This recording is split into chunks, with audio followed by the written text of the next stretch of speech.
Mysuru MUDA ಅಕ್ರಮ ಕೇಸ್ನ ದೂರುದಾರನೇ ಸಿಸಿಬಿಯಿಂದ arrest ಆಗಿರೋದು.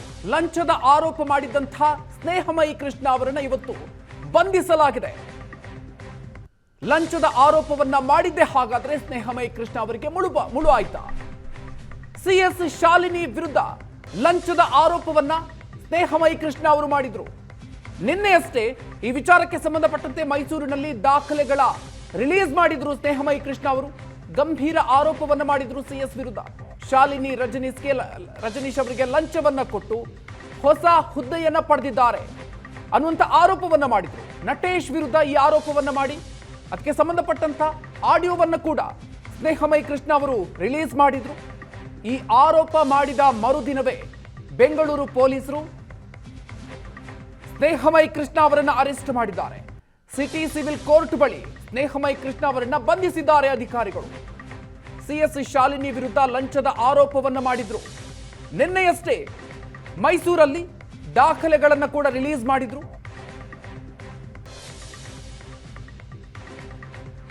ಶಾಲಿನಿ ರಜನೀಶ್ಗೆ ಲಂಚ ಕೊಟ್ಟಿರುವಂತಹ ಆರೋಪ, ಲಂಚವನ್ನ ಕೊಟ್ಟು ಹೊಸ ಹುದ್ದೆಯನ್ನ ಪಡ್ಕೊಂಡಿದ್ದಾರೆ ನಟೇಶ್ ಅನ್ನೋರು ಅನ್ನುವಂಥ ಒಂದು ಹಿನ್ನೆಲೆಯಲ್ಲಿ ಆರೋಪವನ್ನ ಮಾಡಿ, ಜೊತೆಗೆ ನಟೇಶ್ ವಿರುದ್ಧ ಆರೋಪದ ಆಡಿಯೋವನ್ನ ಕೂಡ ರಿಲೀಸ್ ಮಾಡಿದ್ರು. ಸ್ನೇಹಮಯಿ ಕೃಷ್ಣ ಅವರು ಈ ಆರೋಪ ಮಾಡಿದ ಮರುದಿನವೇ ಬೆಂಗಳೂರು ಪೊಲೀಸರಿಂದ ಅರೆಸ್ಟ್ ಆಗಿದ್ದಾರೆ. ಸಿಟಿ ಸಿವಿಲ್ ಕೋರ್ಟ್ ಬಳಿ ಸ್ನೇಹಮಯಿ ಕೃಷ್ಣ ಅವರನ್ನ ಅಧಿಕಾರಿಗಳು ಬಂಧನ ಮಾಡಿದ್ದಾರೆ. ಮುಡಾ ಪ್ರಕರಣಕ್ಕೆ ಸಂಬಂಧಪಟ್ಟಂತೆ ನಿರಂತರವಾಗಿ ಕಾನೂನು ಹೋರಾಟವನ್ನು ಮಾಡಿಕೊಂಡು ಬಂದಿದ್ರು. ಮುಖ್ಯಮಂತ್ರಿಗಳ ವಿರುದ್ಧ ಆರೋಪವನ್ನ ಮಾಡಿ ಕಾನೂನು ಹೋರಾಟವನ್ನು ಮಾಡಿಕೊಂಡು ಬಂದಿದ್ದಂತಹ ಸ್ನೇಹಮಯಿ ಕೃಷ್ಣ ಅವರು ಸಿಎಸ್ ವಿರುದ್ಧವೇ ಆರೋಪವನ್ನ ಮಾಡಿದ್ರು. ನಟೇಶ್ ಅವರ ಪ್ರಮೋಷನ್ಗೆ ಲಂಚವನ್ನ ಪಡ್ಕೊಂಡಿದ್ದಾರೆ.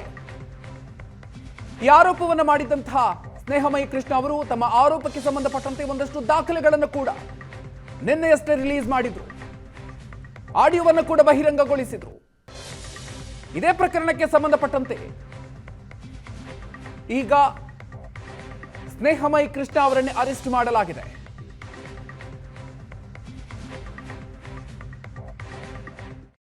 ಸರ್, ಇವತ್ತು 20ನೇ ತಾರೀಕು ಜನಪ್ರತಿನಿಧಿ ನ್ಯಾಯಾಲಯದಲ್ಲಿ ಕೇಸ್ ಇರುತ್ತದೆ. ಬೆಳಗ್ಗೆ ಬಂದು ಅಟೆಂಡ್ ಆಗಿರ್ತೀವಿ, ಮಧ್ಯಾಹ್ನಕ್ಕೆ ಪಾಸ್ ಓವರ್ ಮಾಡಿರ್ತಾರೆ. ಮಧ್ಯಾಹ್ನ ಊಟ ಮುಗ್ದು ಆಚೆ ಡಾಕ್ಯುಮೆಂಟ್ಸ್ ತಗೊಳ್ಳೋಕ್ಕೋಸ್ಕರ ಕಾರ್ ಹತ್ರ ಬರೋ ಟೈಮಲ್ಲಿ ನಾವು CCB ಅವರು ಅಂತ ಹೇಳ್ಬಿಟ್ಟು ಕಾರಲ್ಲಿ ಬಂದು ಕೂರ್ಸ್ಕೊಂಡು ಕರ್ಕೊಂಡು ಹೋಗಿದ್ದಾರೆ. ನಾವು ಕೊಟ್ಟಿರೋ ಕಂಪ್ಲೇಂಟ್ ತನಿಖೆ ಮಾಡಲ್ಲ, ಅವ್ರು ಯಾರೋ ಇನ್ನೊಬ್ರು ಕಂಪ್ಲೇಂಟ್ ಕೊಟ್ಟ ತಕ್ಷಣ ಅರೆಸ್ಟ್ ಮಾಡ್ತೀನಿ ಅಂತ ಈಗ ತಕ್ಷಣ ಅರೆಸ್ಟ್ ಮಾಡಿದ್ದಾರೆ. ಎಲ್ಲೋ ಅಜ್ಞಾತ ಸ್ಥಳಕ್ಕೆ ಕರ್ಕೊಂಡು ಹೋಗಿದ್ದಾರೆ ಅಂತ ಹೇಳ್ತಿದ್ದಾರೆ. ಅವ್ರ ಜೀವಕ್ಕೆ ಸ್ವಲ್ಪ ಪ್ರಾಬ್ಲಮ್ ಇದೆ. ಏನಾದರೂ ಆದರೆ ಈ ಸರ್ಕಾರನೇ ಕಾರಣ ಸರ್.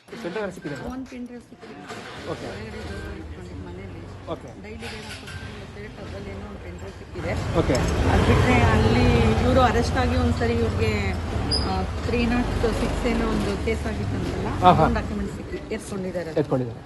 ಇಲ್ಲಿ ಆರ್ಟಿಸ್ಟ್ ಆಡಿದ್ದಾರೆ, ಬೇರೆ ದಾಖಲಾತಿಗಳೇನಿಲ್ಲ. ಕೆಲವೊಂದು ತಗೊಂಡಿದ್ದಾರೆ.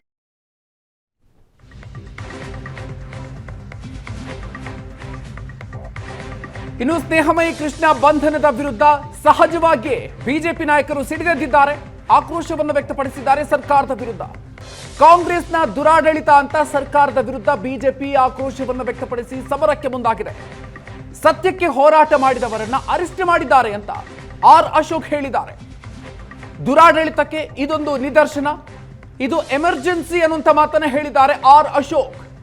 ದೂರು ಕೊಟ್ಟವರಿಗೆ ಕಿರುಕುಳ ಅನ್ನುವಂಥ ಮಾತನ್ನ ಕೇಂದ್ರ ಸಚಿವ ಪ್ರಹ್ಲಾದ್ ಜೋಶಿ ಹೇಳಿದ್ದಾರೆ. ಆಧಾರ ರಹಿತ ಆರೋಪ ಮಾಡಿದ್ದಕ್ಕೆ ಬಂಧನ ಅನ್ನುವಂಥ ಮಾತನ್ನ ಯತೀಂದ್ರ ಸಿದ್ದರಾಮಯ್ಯನವರು ಹೇಳಿ ಸಮರ್ಥಿಸಿಕೊಂಡಿದ್ದಾರೆ.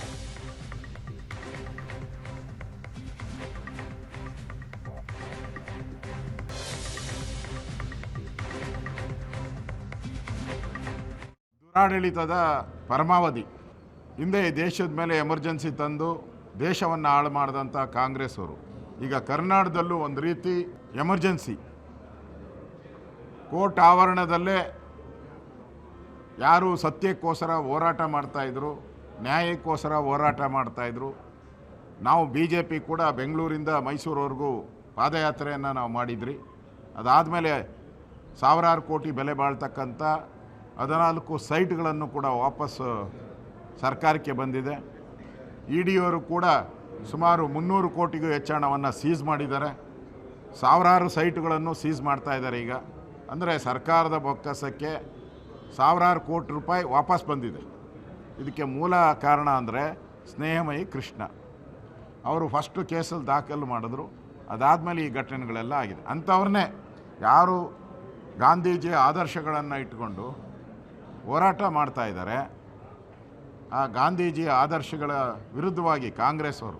ಹಾಗಾಗಿ ಇದು ಮುಖ್ಯಮಂತ್ರಿಗಳ ವಿರುದ್ಧವಾಗಿ ಮಾಡಿದ ಆರೋಪಕ್ಕೆ ಸೇಡು ತೀರಿಸಿಕೊಳ್ಳಿಕ್ಕೆ ಅವರು ತಯಾರಿ ನಡೆಸಿದ್ರು. ಇದೊಂದು ಅವಕಾಶ ಸಿಕ್ಕಿದೆ. ಆ ಅವಕಾಶವನ್ನು ದುರುಪಯೋಗ ಮಾಡಿಕೊಂಡಿದ್ದಾರೆ. ಅವರು ಯಾರದೇ ಬಗ್ಗೆ ಆರೋಪ ಮಾಡಿದ್ರ, ಚೀಫ್ ಸೆಕ್ರೆಟರಿ ವಿರುದ್ಧ ಅವರು ಆರೋಪ ಮಾಡಿದ್ದು ಅದು ಸತ್ಯಾಸತ್ಯತೆ ಇಲ್ಲದೆ ಅವ್ರು ಮಾಡಿದ್ರು. ಅವ್ರ ಮೇಲೆ ಕ್ರಮ ಆಗಲಿ, ನಾವೇನು ಬೇಡ ಅಂತ ಹೇಳೋದಿಲ್ಲ. ಯಾಕಂದರೆ ನಮಗೇನು ಅವ್ರ ಆರೋಪದ ಬಗ್ಗೆ I want to make it very very candidly clear. ಅವರು ಮುಖ್ಯ ಕಾರ್ಯದರ್ಶಿಗಳ ಬಗ್ಗೆ ಮಾಡಿದಂಥ ಆರೋಪ ಇದು. ಅವರು ಯಾವ ಆಧಾರದ ಮೇಲೆ ಮಾಡಿದ್ದಾರೆ, ಏನು ಮಾಡಿದ್ದಾರೆ, ಇದರದ್ದು ಯಾವುದೇ ನಿರ್ದಿಷ್ಟವಾದಂಥ ಎಲ್ಲ ಮಾಹಿತಿಗಳು ಅವ್ರೇನು ಕೊಟ್ಟಿಲ್ಲ. ಜನರಲ್ ಒಂದು ಆರೋಪ ಮಾಡಿದ್ದಾರೆ. If that is wrong, chief secretary has got all right. But so far ಅವರ ಕಂಪ್ಲೇಂಟ್ ಕೊಟ್ಟದ್ರ ಬಗ್ಗೆ ಯಾವುದೇ ರೀತಿಯಾದಂಥ ಮಾಹಿತಿ ಇಲ್ಲಿವರೆಗೆ ಬಂದಿಲ್ಲ. How can you immediately arrest him? ಅವರು ಸಿದ್ದರಾಮಯ್ಯನವರ ವಿರುದ್ಧವಾಗಿ ಒಂದು ಕಂಪ್ಲೇಂಟ್ ಕೊಟ್ಟಿದ್ದರಿಂದ ಲೋಕಾಯುಕ್ತಕ್ಕೆ ಅವರನ್ನು ಹ್ಯಾರಾಸ್ ಮಾಡುವಂಥ ಕೆಲಸ ನಡೆದಿದೆ. ಅವನೋ ಒಬ್ಬ ಕಾಂಗ್ರೆಸ್ ಮುಖಂಡ. ಹೌದು, ಮತ್ತು ಆಧಾರಯುತವಾದಂಥ ಆರೋಪಗಳನ್ನು ಸುಮ್ಮನೆ ಮಾಡ್ಬೋದು ಅಂತಂದರೆ ರಾಜಕಾರಣಿಗಳೇನೋ ಪಾಪ ಜನರಿಗೆ ಅಕೌಂಟಬಲ್ ಆಗಿರಬೇಕು. ಹಾಗಾಗಿ ಆಧಾರಿತ ಆರೋಪಗಳನ್ನು ಮಾಡೋದು ಕೂಡ ಸಹಿಸ್ತಾರೆ, ಹೋರಾಟ ಮಾಡ್ತಾರೆ. ಪಾಪ ಅಧಿಕಾರಿಗಳ ಮೇಲೆ ಸುಮ್ಮನೆ ತೇಜೋವಧೆ ಮಾಡೋದು, ಆರೋಪರಹಿತ ಆರೋಪಗಳನ್ನು ಮಾಡಿದಾಗ ಅದನ್ನು ಖಂಡಿತ ಅದಕ್ಕೆ ಶಿಕ್ಷೆ ಕೊಡಬೇಕು, ಕ್ರಮ ಜರುಗಿಸಬೇಕು. ಯಾವುದೇ ಆಧಾರ ಇಲ್ಲದೆ ಒಬ್ಬರು ಅಧಿಕಾರಿ ಮೇಲೆ ಆರೋಪ ಮಾಡಿ ಅವ್ರು ತೇಜೋವಧೆ ಮಾಡಿದ್ರೆ ಅವ್ರು ಯಾಕೆ ಸುಮ್ಮನೆ ಇರ್ತಾರೆ? ಖಂಡಿತ ಅವ್ರ ಮೇಲೆ ಕ್ರಮ ತೆಗೆದುಕೊಳ್ತಾರೆ. ಈಗ ಮೂಡ ಮೇಲೆ ಏನು ಆರೋಪಗಳಿದೆ ಅದಕ್ಕೆ ಈಗಾಗಲೇ ನಾವು ತನಿಖೆ ಕೂಡ ಕೊಟ್ಟಿದ್ದೀವಿ. ಸೊ ಕೆಂಪಣ್ಣ ಆಯೋಗನೂ ಇದೆ. ಸೊ ಅವ್ರು ಅದನ್ನು ನೋಡಿಬಿಟ್ಟು ಮೂಡಾದಲ್ಲಿ ಏನು ಅವ್ಯವಹಾರ ಆಗಿದ್ದರೆ ಅದ್ರ ಪ್ರಕಾರ ಅದ್ರ ಮೇಲೆ ಕ್ರಮ ತೆಗೆದುಕೊಳ್ತಾರೆ. ಸ್ನೇಹಮಯಿ ಕೃಷ್ಣ ಅವರು ತಮ್ಮ ಫೇಸ್ಬುಕ್ಕಲ್ಲಿ ಫೋಟೋಸು ಮತ್ತು ಆಡಿಯೋ ಕ್ಲಿಪ್ಪು ಕ್ರಿಯೇಟ್ ಮಾಡಿಬಿಟ್ಟು ಪೋಸ್ಟ್ ಮಾಡಿಬಿಟ್ಟು ಅವ್ರ ಮೇಲೆ ಫಾಲ್ಸ್ ಇನ್ಫಾರ್ಮೇಷನ್ ಎಲ್ಲ ಸ್ಪ್ರೆಡ್ ಮಾಡಿಬಿಟ್ಟು ಅವರ ರೆಪ್ಯುಟೇಷನ್ಗೆಲ್ಲ ಡ್ಯಾಮೇಜ್ ಮಾಡ್ತಾರೆ ಅಂತ ಒಂದು ಕಂಪ್ಲೇಂಟ್ ಇರ್ತದೆ. ನಮ್ಮಲ್ಲಿ ದಿನಾಂಕ 18/2/2026 ನಾವು ಕೇಸ್ ರಿಜಿಸ್ಟರ್ ಮಾಡಿಕೊಂಡು ತನಿಖೆ ಮುಂದುವರಿಸಿರ್ತೀವಿ. ನ್ಯಾಯಾಲಯದಲ್ಲಿ ಒಂದು ಸರ್ಚ್ ವಾರೆಂಟ್ ತಗೊಂಡ್ಬಿಟ್ಟು ಒಂದು ಮೈಸೂರಲ್ಲಿ ಹೋಗಿ ಸರ್ಚ್ ವಾರೆಂಟ್ ಮೇರೆಗೆ ದಾಖಲಾತಿನ ಪರಿಶೀಲನೆ ಮಾಡೋದಕ್ಕೆ ಹೋಗಿರ್ತೀವಿ. ಸ್ನೇಹಮಯಿ ಕೃಷ್ಣ ಅವ್ರಿಗೂ ಕೂಡ ಒಂದು ನೋಟಿಸ್ ಜಾರಿ ಮಾಡಿ ಅವ್ರಿಗೆ ಠಾಣೆಗೆ ಕರೆಸ್ಕೊಂಡು ಎನ್ಕ್ವೈರಿ ಸಲುವಾಗಿ ನಾವು ಹೀಗೆ ಸದ್ಯ ಕರೆಸ್ಕೊಂಡಿದ್ದೀವಿ. ನೋಟಿಸ್ ಜಾರಿ ಮಾಡಿ ಎನ್ಕ್ವೈರಿ ಸಲುವಾಗಿ ಠಾಣೆಗೆ ಕರೆಸಿಕೊಂಡಿದ್ದೇವೆ. ಡಿಸಿಪಿ ಅವರು ಹೇಳ್ತಾ ಇರುವ ಮಾತಿದು. ಸಿಟಿ ಸಿವಿಲ್ ಕೋರ್ಟ್ಗೆ ತಾವು ಮಾಡಿದ ಆರೋಪಗಳ ಸಾಕ್ಷ್ಯಗಳನ್ನು ಸಬ್ಮಿಟ್ ಮಾಡುವುದಕ್ಕೆ ಸ್ನೇಹಮಯಿ ಕೃಷ್ಣ ಅವರು ಇವತ್ತು ಬಂದಿದ್ರು. ನ್ಯಾಯಾಲಯ ಈ ಬಂಧನ ಪ್ರಕ್ರಿಯೆಯನ್ನು ಗಮನಿಸಬೇಕು ಅಂತ ಕಳಕಳಿಯ ಮನವಿ.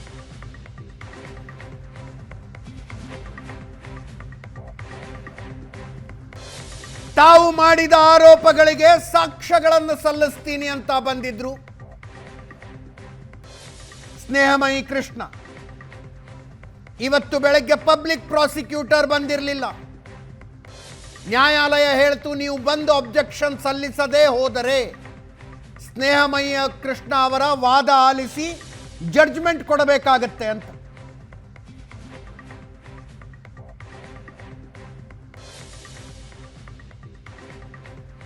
ಪ್ರಕರಣವನ್ನು ಮಧ್ಯಾಹ್ನಕ್ಕೆ ಮುಂದೂಡಲಾಗಿತ್ತು. ಮಧ್ಯಾಹ್ನ ಸ್ನೇಹಮಯಿ ಕೃಷ್ಣ ಅವರು ಕೋರ್ಟಿಗೆ ಬಂದರು. ಸಿಸಿಬಿ ಅವರು ಎತ್ತಾಕೊಂಡು ಹೋದ್ರು.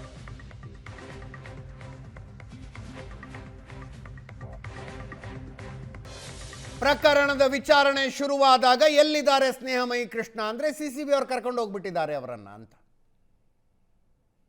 ಈ ಮಾದರಿಯ ಬಂಧನವನ್ನ ನ್ಯಾಯಾಲಯ ಗಮನಿಸಬೇಕು. ಇದೇ ವಿಷಯದ ಬಗ್ಗೆ ಇವತ್ತು ಚರ್ಚೆ ಮಾಡ್ತೀವಿ. ಹಲವು ಜನ ಗಣ್ಯರು ನಮ್ಮ ಜೊತೆಗಿರ್ತಾರೆ. ರವೀಂದ್ರ ರೇಷ್ಮೆ ಹಿರಿಯ ಪತ್ರಕರ್ತರು, ರಾಜಕೀಯ ವಿಶ್ಲೇಷಕರಿದ್ದಾರೆ. ಕಾರ್ಯಕ್ರಮಕ್ಕೆ ಸ್ವಾಗತ ರವೀಂದ್ರ ರೇಷ್ಮೆ ಅವರೇ. ರವಿಕುಮಾರ್ ಬಿಜೆಪಿ MLC ನಮ್ಮ ಜೊತೆಗಿದ್ದಾರೆ. ಕಾರ್ಯಕ್ರಮಕ್ಕೆ ಸ್ವಾಗತ ರವಿಕುಮಾರ್ ಅವರೇ. ರಾಜುಗೌಡ JDS ನಿಂದ ಇದ್ದಾರೆ. ರಾಜುಗೌಡ ತಮಗೂ ಕೂಡ ಕಾರ್ಯಕ್ರಮಕ್ಕೆ ಸ್ವಾಗತ. ರವೀಂದ್ರ ರೇಷ್ಮೆ ಅವರೇ, ಒಂದು ಆರೋಪವನ್ನು ಮಾಡಿದ್ರು, ಆಡಿಯೋದಲ್ಲಿ 6 ಸೆಕೆಂಡ್ ಆಡಿಯೋ ಬಿಡುಗಡೆ ಮಾಡಿದ್ರು, ಅದರ ಪೂರ್ತಿ ಆಡಿಯೋ ನಾನು ಕೋರ್ಟಿಗೆ ಕೊಡ್ತೀನಿ ಅಂದಿದ್ರು. ಇವತ್ತು ಮಧ್ಯಾಹ್ನ ಕೊಡಬೇಕಾಗಿತ್ತು ಕೋರ್ಟ್ಗೆ. ಆಡಿಯೋ ಬಿಡುಗಡೆ ಮಾಡೋದ್ರ ಜೊತೆಗೆ 4 ಪತ್ರಗಳನ್ನು ಕೂಡ ಅವರು ಸಾಮಾಜಿಕ ಜಾಲತಾಣದಲ್ಲಿ ಹಂಚಿಕೊಂಡಿದ್ರು. ಎಸ್, ಒಂದು ಜನಪ್ರತಿನಿಧಿಗಳ ನ್ಯಾಯದ ಆದೇಶದ ಪ್ರಕಾರ ಈ ಮೂಡಾ ಹಗರಣವನ್ನು ತನಿಖೆ ಮಾಡಿದ ತನಿಖಾಧಿಕಾರಿ ಉದೇಶ್ ಅಂತ, ಲೋಕಾಯುಕ್ತ SP ಉದೇಶ್ ಅವ್ರಿಗೊಂದು ಪತ್ರ ಬರೆದಿದ್ರು. ನೀವು ಕೋರ್ಟಿನ ಆದೇಶ ಪ್ರಕಾರ ವಿಚಾರಣೆ ನಡೆಸುವಾಗ ನಾನು ಸಲ್ಲಿಸಿದ್ದ ಅನೇಕ ಸೂಕ್ಷ್ಮಾತಿ ಸೂಕ್ಷ್ಮವಾದ ಮಾಹಿತಿಗಳು ಮತ್ತು ಸಾಂದರ್ಭಿಕ ಸಾಕ್ಷ್ಯಗಳನ್ನು ಬುದ್ಧಿಪೂರ್ವಕವಾಗಿ ನಿರ್ಲಕ್ಷಿಸಿದ್ದೀರಿ. ತನ್ಮೂಲಕ ಮುಖ್ಯಮಂತ್ರಿಗಳ ಕುಟುಂಬಕ್ಕೆ ರಕ್ಷಣೆ ಕೂಡ ಪ್ರಯತ್ನ ಮಾಡಿದ್ದೀರಿ ಅಂತ ಅಲ್ಲಿ ಹೇಳಿದರು. ಮತ್ತೊಂದು ಪತ್ರವನ್ನು ಲೋಕಾಯುಕ್ತ ವಿಶೇಷ ಪಬ್ಲಿಕ್ ಪ್ರಾಸಿಕ್ಯೂಟರ್, ವಿಶೇಷ ಅಭಿಯೋಜಕ ವೆಂಕಟೇಶ್ ಅರಬಟ್ಟಿ ಅಂತ ಅವ್ರಿಗೂ ಕೂಡ ನೀವು ಕರ್ತವ್ಯ ಲೋಪ ಮಾಡಿದ್ದೀರಿ, ನಿಮ್ಮ ಕರ್ತವ್ಯ ನಿರ್ವಹಿಸೋದ್ರಲ್ಲಿ ನ್ಯಾಯಕ್ಕೆ ಅಪಚಾರ ಮಾಡಿದಿರಿ ಅನ್ನೋ ಅರ್ಥ ಬರುವಂಥ ಕಟುವಾದ ಇದು ಬರೆದಿದ್ರು. ಆಮೇಲೆ ಇವೆರಡೂ ಲೆಟರ್ಗಳನ್ನ ಟ್ಯಾಗ್ ಮಾಡಿಬಿಟ್ಟು ಗೃಹ ಸಚಿವರಾದ ಪರಮೇಶ್ವರ್ಗೊಂದು ಮತ್ತು ಕಾನೂನು ಸಚಿವರಾದ HK ಪಾಟೀಲ್ಗೊಂದು ಪತ್ರ ಬರೆದಿದ್ರು. ಅದಾದಮೇಲೆ ಈ ಆಡಿಯೋ ಬಿಡುಗಡೆ ಆಯಿತು. ಈ 6 ಸೆಕೆಂಡ್ಗಳ ಆಡಿಯೋ ಇದು ಸಾಮಾಜಿಕ ಜಾಲತಾಣದಲ್ಲಿ ಭಾಳ ಚರ್ಚೆ ಆಗ್ತಾಯಿತ್ತು. ಇಲ್ಲಿ ಮುಖ್ಯವಾಗಿ ಮತ್ತೆ ನೋಡಿ, ಸೆಪ್ಟೆಂಬರ್ 24 ರಾಜ್ಯ ಉಚ್ಚ ನ್ಯಾಯಾಲಯದ ನ್ಯಾಯಮೂರ್ತಿ ನಾಗಪ್ರಸನ್ನ ಅವರು ಕೊಟ್ಟ 197 ಪುಟದ ಆ ತೀರ್ಪು, ಅಲ್ಲಿಂದ ಶುರು ಆಯ್ತು ಈ ಕತೆ. ಈ ರೋಚಕತೆ ಬಂದುಬಿಡ್ತು ಇಡೀ ಮೂಡಾ ಹಗರಣಕ್ಕೆ. ಯಾಕಂದರೆ ಅದನ್ನು ಸ್ವತಃ ಸಿದ್ದರಾಮಯ್ಯನವರೇ ರಿಟ್ಟು ಸಲ್ಲಿಸಿದ್ರು ಕೋರ್ಟ್ಗೆ. ಏನಂದರೆ ರಾಜ್ಯಪಾಲರು ಈ 3 ಜನ ಮಾಹಿತಿ ಹಕ್ಕುದಾರರಿಗೆ ನನ್ನ ವಿರುದ್ಧ ಮೊಕದ್ದಮೆ ಹೂಡಲಿಕ್ಕೆ ನೀಡಿರೋ ಅನುಮತಿ ಕಾನೂನು ಬಾಹಿರ, ಸಂವಿಧಾನ ವಿರೋಧಿ ಅಂತೆಲ್ಲ ಆರೋಪಿಸ್ಬಿಟ್ಟು ಸ್ವತಃ ಸಿದ್ದರಾಮಯ್ಯನವರೇ ಕೋರ್ಟ್ಗೆ ಹೋಗಿದ್ರು. ಸಿದ್ದರಾಮಯ್ಯನವರ ವಾದವನ್ನು ತಳ್ಳಿ ಹಾಕಿದ ಜಸ್ಟಿಸ್ ನಾಗಪ್ರಸನ್ನ ಅವರು ನೀಡಿದ 197 ಪುಟದ ತೀರ್ಪು, ಅಂದರೆ ಸೆಪ್ಟೆಂಬರ್ 24, 2024, ಅದು ಯಾವ ಥರ ಇತ್ತು ಅಂದರೆ ಒಂದು ಟ್ರಯಲ್ ಕೋರ್ಟ್ ತೀರ್ಪು ಥರ ಇತ್ತು. ನೀವೇ ಇದೇ ವೇದಿಕೆ ಮೇಲೆ ಸುಮಾರು ವಾರಗಟ್ಟಲೆ ಅದ್ರ ಬಗ್ಗೆ ಚರ್ಚೆ ಮಾಡಿದ್ರು, ಬೇರೆ ಬೇರೆ ಕಾನೂನು ತಜ್ಞರೆಲ್ಲ ಕರೆಸ್ಬಿಟ್ಟು. ಆಮೇಲೆ ಅದು ಮರುದಿವಸವೇ ಜನಪ್ರತಿನಿಧಿ ನ್ಯಾಯಾಲಯದ ನ್ಯಾಯಾಧೀಶ ಸಂತೋಷ್ ಗಜಾನನ್ ಭಟ್ ಅವರು ತಕ್ಷಣವೇ ಆ ಸುಪ್ರೀಂ ಹೈಕೋರ್ಟ್ನ ತೀರ್ಪು ಬರ್ತಿರೋ ಹಾಗೆ ನಾನು ಆಧರಿಸ್ಬಿಟ್ಟು ಮೈಸೂರಿನ ಲೋಕಾಯುಕ್ತರಿಗೆ ಆದೇಶ ಕೊಟ್ಟರು. ನೀವು ತಕ್ಷಣ FIR ದಾಖಲಿಸಿ ಅಂತ ಹೇಳಿದ್ರು. ಈ ಆರೋಪಿಗಳ ವಿರುದ್ಧ FIR ದಾಖಲಿಸ್ಬಿಟ್ಟು ತನಿಖೆ ನಡೆಸಿ ಅಂತ ಹೇಳಿದರು. ಆಮೇಲೆ 2 ತಿಂಗಳು ಟೈಮ್ ಕೊಟ್ಟಿದ್ರು. ಆಮೇಲೆ ಅವರು ಅಷ್ಟೊತ್ತಿಗಾಗಲೇ ED ಎಂಟ್ರಿ ಕೊಡ್ತೀವಿ ಪ್ರಕರಣಕ್ಕೆ. ಅವಾಗ ED ಕೂಡ ಜನಪ್ರತಿನಿಧಿ ನ್ಯಾಯಾಲಯಕ್ಕೆ ಹೋದಾಗ ಅವ್ರು ಹೇಳಿದ್ರು, ಇಲ್ಲ EDನವ್ರು ಸ್ವಲ್ಪ ಕಾಯಬೇಕು, ಲೋಕಾಯುಕ್ತದ ಸಮಗ್ರ ವರದಿ ಬರಲಿ, ಆಮೇಲೆ ನಾನು ನಿಮಗೆ ಅಭಿಪ್ರಾಯ ಕೊಡ್ತೀನಿ, ನಂದೇನು ತೀರ್ಪು ಕೊಡ್ತೀನಿ ಅಂತ ಹೇಳಿದರು. ಅಷ್ಟೊತ್ತಿಗೆ ಲೋಕಾಯುಕ್ತಕ್ಕೆ ಮತ್ತಷ್ಟು ಟೈಮ್ ಕೊಟ್ಟಾಗ ಲೋಕಾಯುಕ್ತರು ಮೊದಲು ತರಾತುರಿಯಲ್ಲಿ ಈ ಆರೋಪಗಳಲ್ಲಿ ಸಾಕ್ಷ್ಯಾಧಾರ ಸಿಕ್ಕೇ ಇಲ್ಲ ಅಂತಂದ್ಬಿಟ್ಟು ತಕ್ಷಣ ಬಿ ರಿಪೋರ್ಟ್ ಕೊಡೋಕೆ ತಯಾರಾಗಿದ್ದರು. ಆದರೆ ನಂಬಲಿಲ್ಲ ನ್ಯಾಯಾಧೀಶ, ಇನ್ನಷ್ಟು ಟೈಮ್ ಕೊಟ್ಟರು. ಮೊನ್ನೆ ಕಡೆಗೂ ಆ ಲೋಕಾಯುಕ್ತದ ವರದಿ ಬಂದ ಮೇಲೆ ಅದನ್ನು ಎತ್ತಿ ಹಿಡಿದ್ಬಿಟ್ಟು ಅದ್ರ ಪ್ರಕಾರ ಅವ್ರು 4 ಜನಕ್ಕೆ ಮಾತ್ರ ಬಿ ರಿಪೋರ್ಟ್ ಕೊಟ್ಟಿದ್ದು ಸರಿ ಇದೆ, ಆದರೆ ಉಳಿದ ಆರೋಪಿಗಳ ವಿರುದ್ಧ ತನಿಖೆ ಮುಂದುವರಿಲಿ ಅಂತ ಹೇಳಿದರು. ಅದು ಜನರಿಗೆ ಅನುಮಾನ ಮೂಡಿಸೋಕ್ಕೆ ಕಾರಣ ಆಯ್ತು. ಹಾಗೆ ಇಡೀ ಪ್ರಕರಣದಲ್ಲಿ ಏನಾಗಿದೆ ಅಂತಂದರೆ, ಈ ಮೂಡಾದ ಮತ್ತೊಬ್ಬ ಆಯುಕ್ತ, ಮಾಜಿ ಆಯುಕ್ತ ದಿನೇಶ್ ಕುಮಾರ್ ಅವ್ರನ್ನ ED ಅವರು ಬಂಧನದಲ್ಲಿಟ್ಟಿದ್ದಾರೆ, ಜುಡಿಷಿಯಲ್ ಕಸ್ಟಡಿಯಲ್ಲಿ ಇದ್ದಾರೆ. ಅವ್ರ ಮೇಲೆ ಅವರ ಆರೋಪಗಳು ಭಾಳ ಗಂಭೀರವಾಗಿದೆ. ಅವರ ಅಧಿಕಾರಾವಧಿಯಲ್ಲಿ ಮೂಡಾದಲ್ಲಿ ಸುಮಾರು 284 ಸೈಟ್ಗಳ, ದುಬಾರಿ ಸೈಟ್ಗಳ ಅಕ್ರಮ ಹಂಚಿಕೆ ಆಗಿದೆ, ಕಾನೂನು ಬಾಹಿರವಾಗಿ ಹಂಚಿಕೆ ಮಾಡಿದ್ದಾರೆ. ಅದರಲ್ಲೂ 31 ಸೈಟ್ಗಳನ್ನು ತಮ್ಮ ಸಮೀಪದ ಆಪ್ತವರ್ತಿಗಳಿಗೆ ಕೊಟ್ಬಿಟ್ಟು ಅಕ್ರಮ ಎಸಗಿದ್ದಾರೆ ಅಂತ ಗಂಭೀರವಾದ ಆರೋಪ ಮಾಡಿಬಿಟ್ಟು ಅವ್ರನ್ನ ಜೈಲಿಗೆ ಕಳಿಸಿದ್ದಾರೆ. ಅಧಿಕಾರಿಗಳು ಜೈಲಲ್ಲಿದ್ದಾರೆ. ಮುಖ್ಯಮಂತ್ರಿ ಕುಟುಂಬಕ್ಕೆ ಬಿ ರಿಪೋರ್ಟ್ ಸಿಕ್ತು. ಈ ಸನ್ನಿವೇಶದಲ್ಲಿ ಈ ಸ್ನೇಹಮಯಿ ಕೃಷ್ಣ ಅವರ ಬಂಧನ ನಡೆದಿದೆ. ನೋಡಿ, 2004 ಈ ಥರದ ಪ್ರಕರಣಗಳಲ್ಲಿ ಎತ್ಕೊಳ್ತಾವ್ರು ಪತ್ರಕರ್ತರೆ, ತನಿಖಾ ಪತ್ರಿಕೋದ್ಯಮ. ಅದು ಎಮರ್ಜೆನ್ಸಿಯ ಒಂದು 20 ತಿಂಗಳು ಆ ಸೆನ್ಸರ್ಶಿಪ್ ಅನುಭವಿಸಿದ ಮೇಲೆ ಒಮ್ಮೆಲೆ ಎಲ್ರಿಗೂ ಬಂಧನದಿಂದ ಹೊರಗೆ ಬಂದಂಗೆ ಆಗಿಬಿಟ್ಟಿತ್ತು. ಆ ಪೀರಿಯಡಲ್ಲಿ 2 ಥರದ ಆ್ಯಕ್ಟಿವಿಸಮು, ಒಂದು ಜರ್ನಲಿಸ್ಟಿಕ್ ಆ್ಯಕ್ಟಿವಿಸಮು, ಇನ್ನೊಂದು ಜುಡಿಷಿಯಲ್ ಆ್ಯಕ್ಟಿವಿಸಮು. ನ್ಯಾಯಾಂಗ ಕೂಡ ಭಾಳ ಕ್ರಿಯಾಶೀಲತೆಯನ್ನು ತೋರಿಸೋಕೆ ಶುರು ಮಾಡಿಬಿಟ್ಟು ಸಾರ್ವಜನಿಕ ಈ ಗಣ್ಯ ವ್ಯಕ್ತಿಗಳ ವಿರುದ್ಧ ಏನಾದರೂ ಆರೋಪ ಬಂತು ಅಂದರೆ ಅದನ್ನು ಸುಮ್ಮನೆ ಒಂದು ಯಾರಾದರೂ ಪತ್ರ ಬರೆದ್ರೆ ಸಾಕು, ಅದನ್ನು ರಿಟ್ ಅರ್ಜಿ ಅಂತ ಪರಿವರ್ತಿಸಿಬಿಟ್ಟು ಸಾರ್ವಜನಿಕ ಹಿತಾಸಕ್ತಿ ಅರ್ಜಿ ಅಂತ ಅವರು ಶುರು ಮಾಡಿಬಿಟ್ರು. ಆಮೇಲೆ ಇಂಡಿಯನ್ ಎಕ್ಸ್ಪ್ರೆಸ್ ಪತ್ರಿಕೆ ಮತ್ತು ಹಿಂದೂ ಪತ್ರಿಕೆಗಳು ಭಾಳ ಆ್ಯಕ್ಟಿವ್ ಆಗಿಬಿಟ್ಟು, ಒಂದು ಕಡೆ ಅರುಣ್ ಶೌರಿ ಅವ್ರ ನಾಯಕತ್ವ ಇತ್ತು, ಇನ್ನೊಂದು ಕಡೆ ಎನ್ ರಾಮ್ ಅವರು ಇದಾಗಿದ್ದರು. ಆವಾಗಲೇ ಕರ್ನಾಟಕದಲ್ಲಿ ಕೂಡ ರಾಮಕೃಷ್ಣ ಹೆಗಡೆ ಅವ್ರ ವಿರುದ್ಧ ಸಾರಾಯಿ ಬಾಟ್ಲಿಂಗ್ ಪ್ರಕರಣ ಮತ್ತು ರೇವಜಿತು ಭೂ ಹಗರಣದಲ್ಲಿ ಕೋರ್ಟ್ ನೀಡಿದ ತೀರ್ಪು ಎಷ್ಟು ತೀಕ್ಷ್ಣವಾಗಿತ್ತು ಅಂತಂದರೆ ಅವರು ಥರ ನೈತಿಕ ಹೊಣೆ ಹೊತ್ತುಬಿಟ್ಟು ರಾಜೀನಾಮೆ ಕೊಡೋ ಪ್ರಸಂಗ ಬಂತು. ಕ್ಲಾಸಿಕ್ ಕಂಪ್ಯೂಟರ್ ಹಗರಣದಲ್ಲಿ ಹಾಗಾಯಿತು. ಬಂಗಾರಪ್ಪ ಮತ್ತು ಅವತ್ತಿನ ಚೀಫ್ ಸೆಕ್ರೆಟರಿ 13 ವರ್ಷಗಳ ಕಾಲ CBI ವಿಚಾರಣೆ ಅನುಭವಿಸಬೇಕಾದ ಜೆ ಅಲೆಕ್ಸಾಂಡರ್ ಮತ್ತು ಅವರಿಬ್ಬರು ಇವತ್ತಿಲ್ಲ, ಅವರು ತೀರ್ಕೊಂಡಿದ್ದಾರೆ. ಸೊ ಈ ಥರ. ಆಮೇಲೆ ಬೋಫರ್ಸ್ ಹಗರಣ, ಎನ್ ರಾಮ್ ಮತ್ತು ಅವರ ಜೆನೆವಾ ವರದಿಗಾರ್ತಿ ಅವರಿಬ್ಬರು, ಅವರ ಹೆಸರು ಚಿತ್ರಾ ಸುಬ್ರಹ್ಮಣ್ಯಂ ಅಂತ, ಅವ್ರು ಮಾಡಿದ್ದು ಇಡೀ ಪ್ರಪಂಚದಾದ್ಯಂತ ಕೋಲಾಹಲ ಸೃಷ್ಟಿ ಮಾಡಿತ್ತು. ಇವತ್ತು ಕೂಡ ರಾಜೀವ್ ಗಾಂಧಿ ಕುಟುಂಬಕ್ಕೆ ಬೇತಾಳ್ತಾ ಒಂದು ನೆರಳಾಗಿ ಬೆನ್ನತ್ತಿದೆ ಆ ಆರೋಪ ಬೋಫರ್ಸ್ ಹಗರಣ. Investigating journalism. ಆಮೇಲೆ ಅರುಣ್ ಶೌರಿ ಅವರು ಈ ಕನ್ನಡ ಪ್ರಭಾ ಇಂಡಿಯನ್ ಎಕ್ಸ್ಪ್ರೆಸ್ ಪತ್ರಿಕಾ ಬಳಗದ ಎಕ್ಸಿಕ್ಯೂಟಿವ್ ಎಡಿಟರ್ ಆಗ್ಬಿಟ್ಟು ಒಂದು ಹೊಸ ಆಯಾಮ ಕೊಟ್ಬಿಟ್ರು. ಅದ್ರ ಜೊತೆಗೆ ರಾಮ್ ಜೇಠ್ಮಲಾನಿ ಈ ಥರ ಖ್ಯಾತ ನ್ಯಾಯವಾದಿಗಳು ಕೂಡ ಇದ್ರು. ಅವ್ರು ಪ್ರತಿ ದಿವಸ ರಾಜೀವ್ ಗಾಂಧಿ ಅವರು ಒಂದು ಪ್ರಶ್ನೆ ಕೇಳ್ತಾರೆ, 10 questions ಟು ರಾಜೀವ್ ಗಾಂಧಿ ಅಂತಂದ್ಬಿಟ್ಟು ಬೋಫರ್ಸ್ ಹಗರಣಕ್ಕೆ. ಸೊ ಅವಾಗ ಸಾರ್ವಜನಿಕ ಅವಾಗ ಏನಾಯ್ತು ಅಂದ್ರೆ ಅದರಿಂದಾಗಿ ಜನಶಕ್ತಿಗೆ ಹೆಚ್ಚು ಬಲ ಬಂದಿತ್ತು. ಇಂಥ ಆರೋಪ ಬಂದಾಗ ಜನ ಅದನ್ನು ನಂಬ್ತಾ ಇದ್ರು, ಪತ್ರಿಕಾ ವರದಿಗಳು ನಂಬ್ತಾ ಇದ್ರು. PIL ಅಂತಂದ್ರೆ ಭಾಳ ಕೋರ್ಟ್ಗಳು ಕೂಡ ಗಂಭೀರವಾಗಿ ಪರಿಗಣಿಸ್ತಾ ಇದ್ವು. ಬರ್ತಾ ಬರ್ತಾ ಬರ್ತಾ ಪ್ರವೃತ್ತಿ ಎಲ್ಲ ಒಂದು ಕಡೆ ಏನಾಗ್ಬಿಡ್ತು, ವ್ಯಕ್ತಿಗಳು ಪಕ್ಷಗಳಿಂದ ಬಲಿಷ್ಠರಾಗ್ತಾ ಬಂದ್ಬಿಟ್ರು. ನಮ್ಮ ರಾಜಕಾರಣಗಳೆಲ್ಲ ಸಾವಿರಾರು ಕೋಟಿ ಮಾಲೀಕರಾಗೋಗ್ಬಿಟ್ರು. ಅದನ್ನು ಪ್ರಶ್ನೆಯವರು ಇಲ್ದಂಗೆ ಆಗೋಗ್ಬಿಡ್ತು. ಆಮೇಲೆ ನ್ಯಾಯಾಲಯದಲ್ಲಿ ಕೂಡ ಸ್ವಯಂ ಪ್ರೇರಿತವಾಗಿ ಒಂದು PIL ತಗೊಂಡು ಹೋರಾಡುವಂಥ ವಕೀಲರು ಯಾರೂ ಇರಲಿಲ್ಲ. ನನ್ನ ಲಂಕೇಶ್ ಪತ್ರಿಕೆ 2 ತನಿಖಾ ವರದಿಗಳನ್ನ ಆಧರಿಸಿಬಿಟ್ಟು ಈ ದಿಗ್ಗಜರು ಶಾಂತಿಭೂಷಣ್, KK ವೇಣುಗೋಪಾಲ್ ಮತ್ತು ಡಾಕ್ಟರ್ YV ಚಿತಾಲೆ ಅಂತ 3 ಜನ ನ್ಯಾಯಮೂರ್ತಿಗಳಿಗೆ ಈಗ ನಮ್ಮ ಕಣ್ಣು ಮುಂದೆನೇ ನಡೀತಾ ಇದೆ. ಅಂದ್ರೆ ಆದರೆ ಇವರು ಕಾಂಗ್ರೆಸ್ ಅವರು ಇಷ್ಟು ದಿವಸ ಏನು ಹೇಳ್ತಾ ಬಂದರು, ನಮ್ಮ UPA ಸರ್ಕಾರ ಮಾಹಿತಿ ಹಕ್ಕು ಕಾಯ್ದೆ ಕೊಡ್ತು, ಉದ್ಯೋಗ ಖಾತ್ರಿ ಕಾಯ್ದೆ ಕೊಡ್ತು, ಶಿಕ್ಷಣದ ಹಕ್ಕಿನ ಕಾಯ್ದೆ ಕೊಡ್ತು ಅಂತೆಲ್ಲ ಹೇಳ್ತಾ ಇದ್ರು.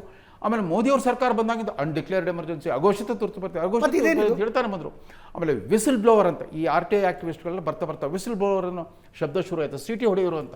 ಈ ವಿಸಿಲ್ ಬ್ಲೋವರ್ಗೆ ಕರ್ನಾಟಕದಲ್ಲಿ ಈ ರೀತಿ ಆಗ್ತಾ ಇರೋದು ಭಾಳ ಗಂಭೀರವಾದ ಬೆಳವಣಿಗೆ ಇದು ಪತ್ರಕರ್ತರು ಮಾತ್ರವಲ್ಲ, ಎಲ್ಲ ಸಾಮಾನ್ಯ ಪ್ರಜೆಗಳು ಕೂಡ ಅಭಿವ್ಯಕ್ತಿ ಸ್ವಾತಂತ್ರ್ಯ ಮತ್ತು ಭ್ರಷ್ಟಾಚಾರ ವಿರೋಧಿ ಹೋರಾಟ ಜಾಗೃತವಾಗಿರಲಿ ಅಂತ ಬಯಸೋರಿಗೆಲ್ಲ. ಮುಡಾ ಕೇಸಿನ ಆರೋಪಿ ನಟೇಶ್ ಕೊಟ್ಟಂಥ ದೂರಿನ ಆಧಾರದ ಮೇಲೆ ಸ್ನೇಹಮಯಿ ಕೃಷ್ಣ ಅವರನ್ನು ಕೋರ್ಟಿನ ಆವರಣದಲ್ಲಿ ಅರೆಸ್ಟ್ ಮಾಡಿ ಕರ್ಕೊಂಡು ಹೋಗ್ತಾರೆ.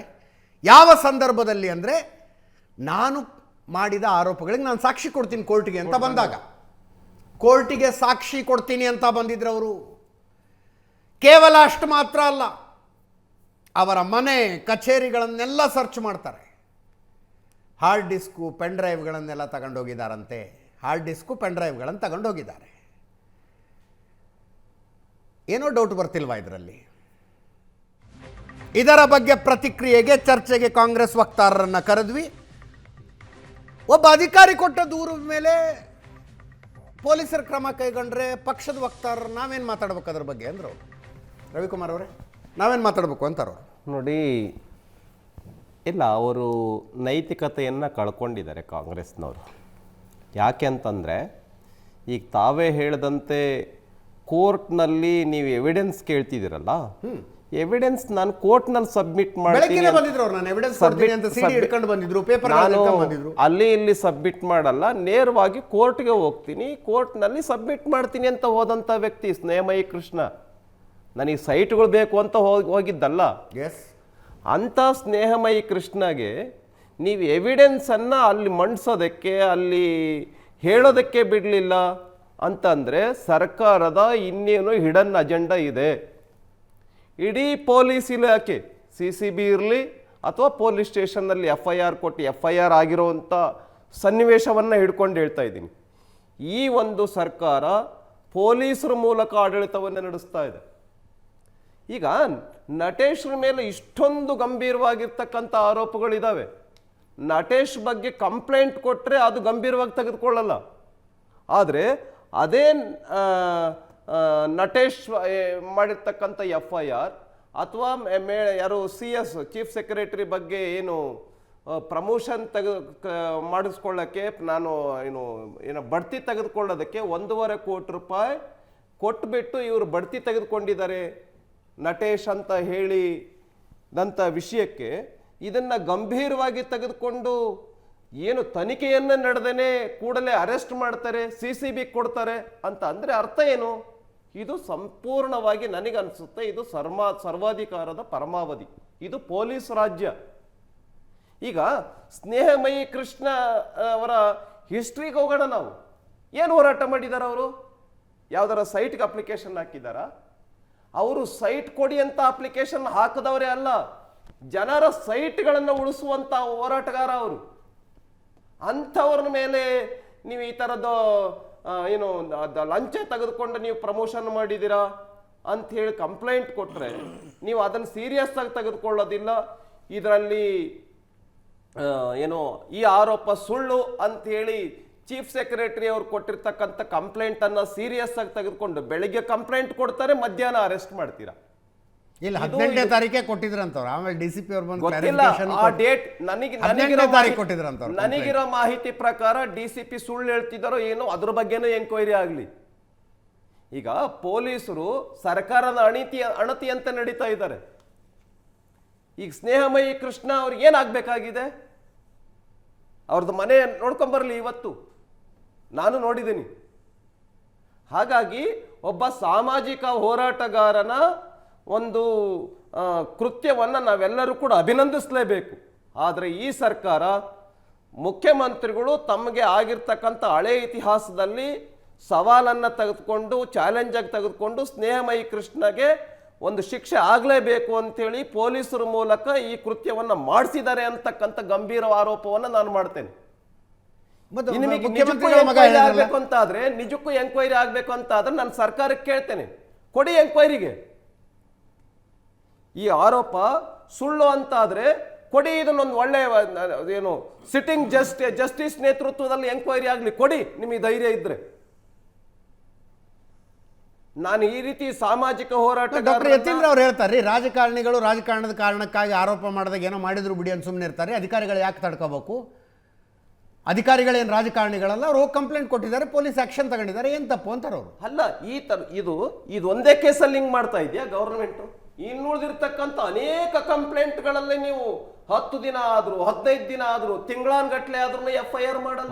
ಅಜಿತ್, ಬುರುಡೆ ಕೇಸ್, ಧರ್ಮಸ್ಥಳದ ಬುರುಡೆ ಕೇಸ್ನಲ್ಲಿ ಬಹಳ ನೆನಪಾಗ್ತದೆ. ಅದು ಸುಳ್ಳು ಅಂತ ಆಧಾರ ರಹಿತ ಅಂತ ಸಾಬೀತಾದ್ಮೇಲೆ ಕೂಡ ಆ ಸುಳ್ಳು ದೂರ್ಕೋರ ಮೇಲೆ ಏನು ಆಕ್ಷನ್? ಈಗ ಏನ್ ಆಕ್ಷನ್ ತಗೊಳ್ಳಿ. ಈಗ ಉದಾಹರಣೆಗೆ ರಾಜೀವ್ ಗೌಡ ಅನ್ನೋಂಥವ್ರ ಮೇಲೆ ಮಹಿಳಾ ಅಧಿಕಾರಿಗೆ ಬೈದ್ರು ಅಂತ ಹೇಳಿ ಮೇಡಮ್ ಅವ್ರು FIR ಮಾಡಿ ಕೇಸ್ನ FIR ಆದ್ರೂ ಕೂಡ 14 ದಿನದ ನಂತರ ಅರೆಸ್ಟ್ ಮಾಡೋದು. ಇದನ್ನ 4 ಗಂಟೆನೂ ಆಗಿಲ್ಲ, ಕಂಪ್ಲೇಂಟ್ ಕೊಟ್ಟಿದ್ದಾರೆ, ಮಧ್ಯಾಹ್ನ ಅರೆಸ್ಟ್. ಅದು ಕೋರ್ಟ್ಗೆ ಹೋಗ್ತಾ ಇದ್ದಾರೆ, ಇನ್ನೇನು ಕೋರ್ಟ್ ಒಳಗಡೆ ಹೆಜ್ಜೆ ಇಡಬೇಕು.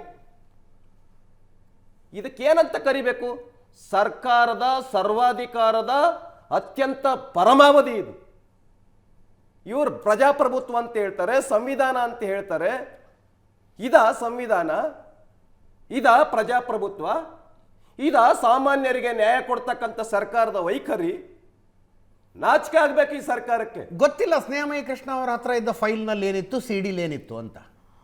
ಅವರು 6 ಸೆಕೆಂಡ್ಗಳ ಒಂದು ಆಡಿಯೋ ರಿಲೀಸ್ ಮಾಡಿದ್ರು. ಆಡಿಯೋದಲ್ಲಿರುವ ಧ್ವನಿ ನಟೇಶದ್ದು ಅಂತ ಹೇಳಿದರು ಅವರು. ಸ್ನೇಹಮಯಿ ಕೃಷ್ಣನ್ 1 to 1 ಟಚ್ ಮಾಡಬೇಕಲ್ಲ ಅಂತ ಯಾರ್ದೋ ಜೊತೆ ಮಾತನಾಡ್ತಾ ಇದ್ದ ಆಡಿಯೋ.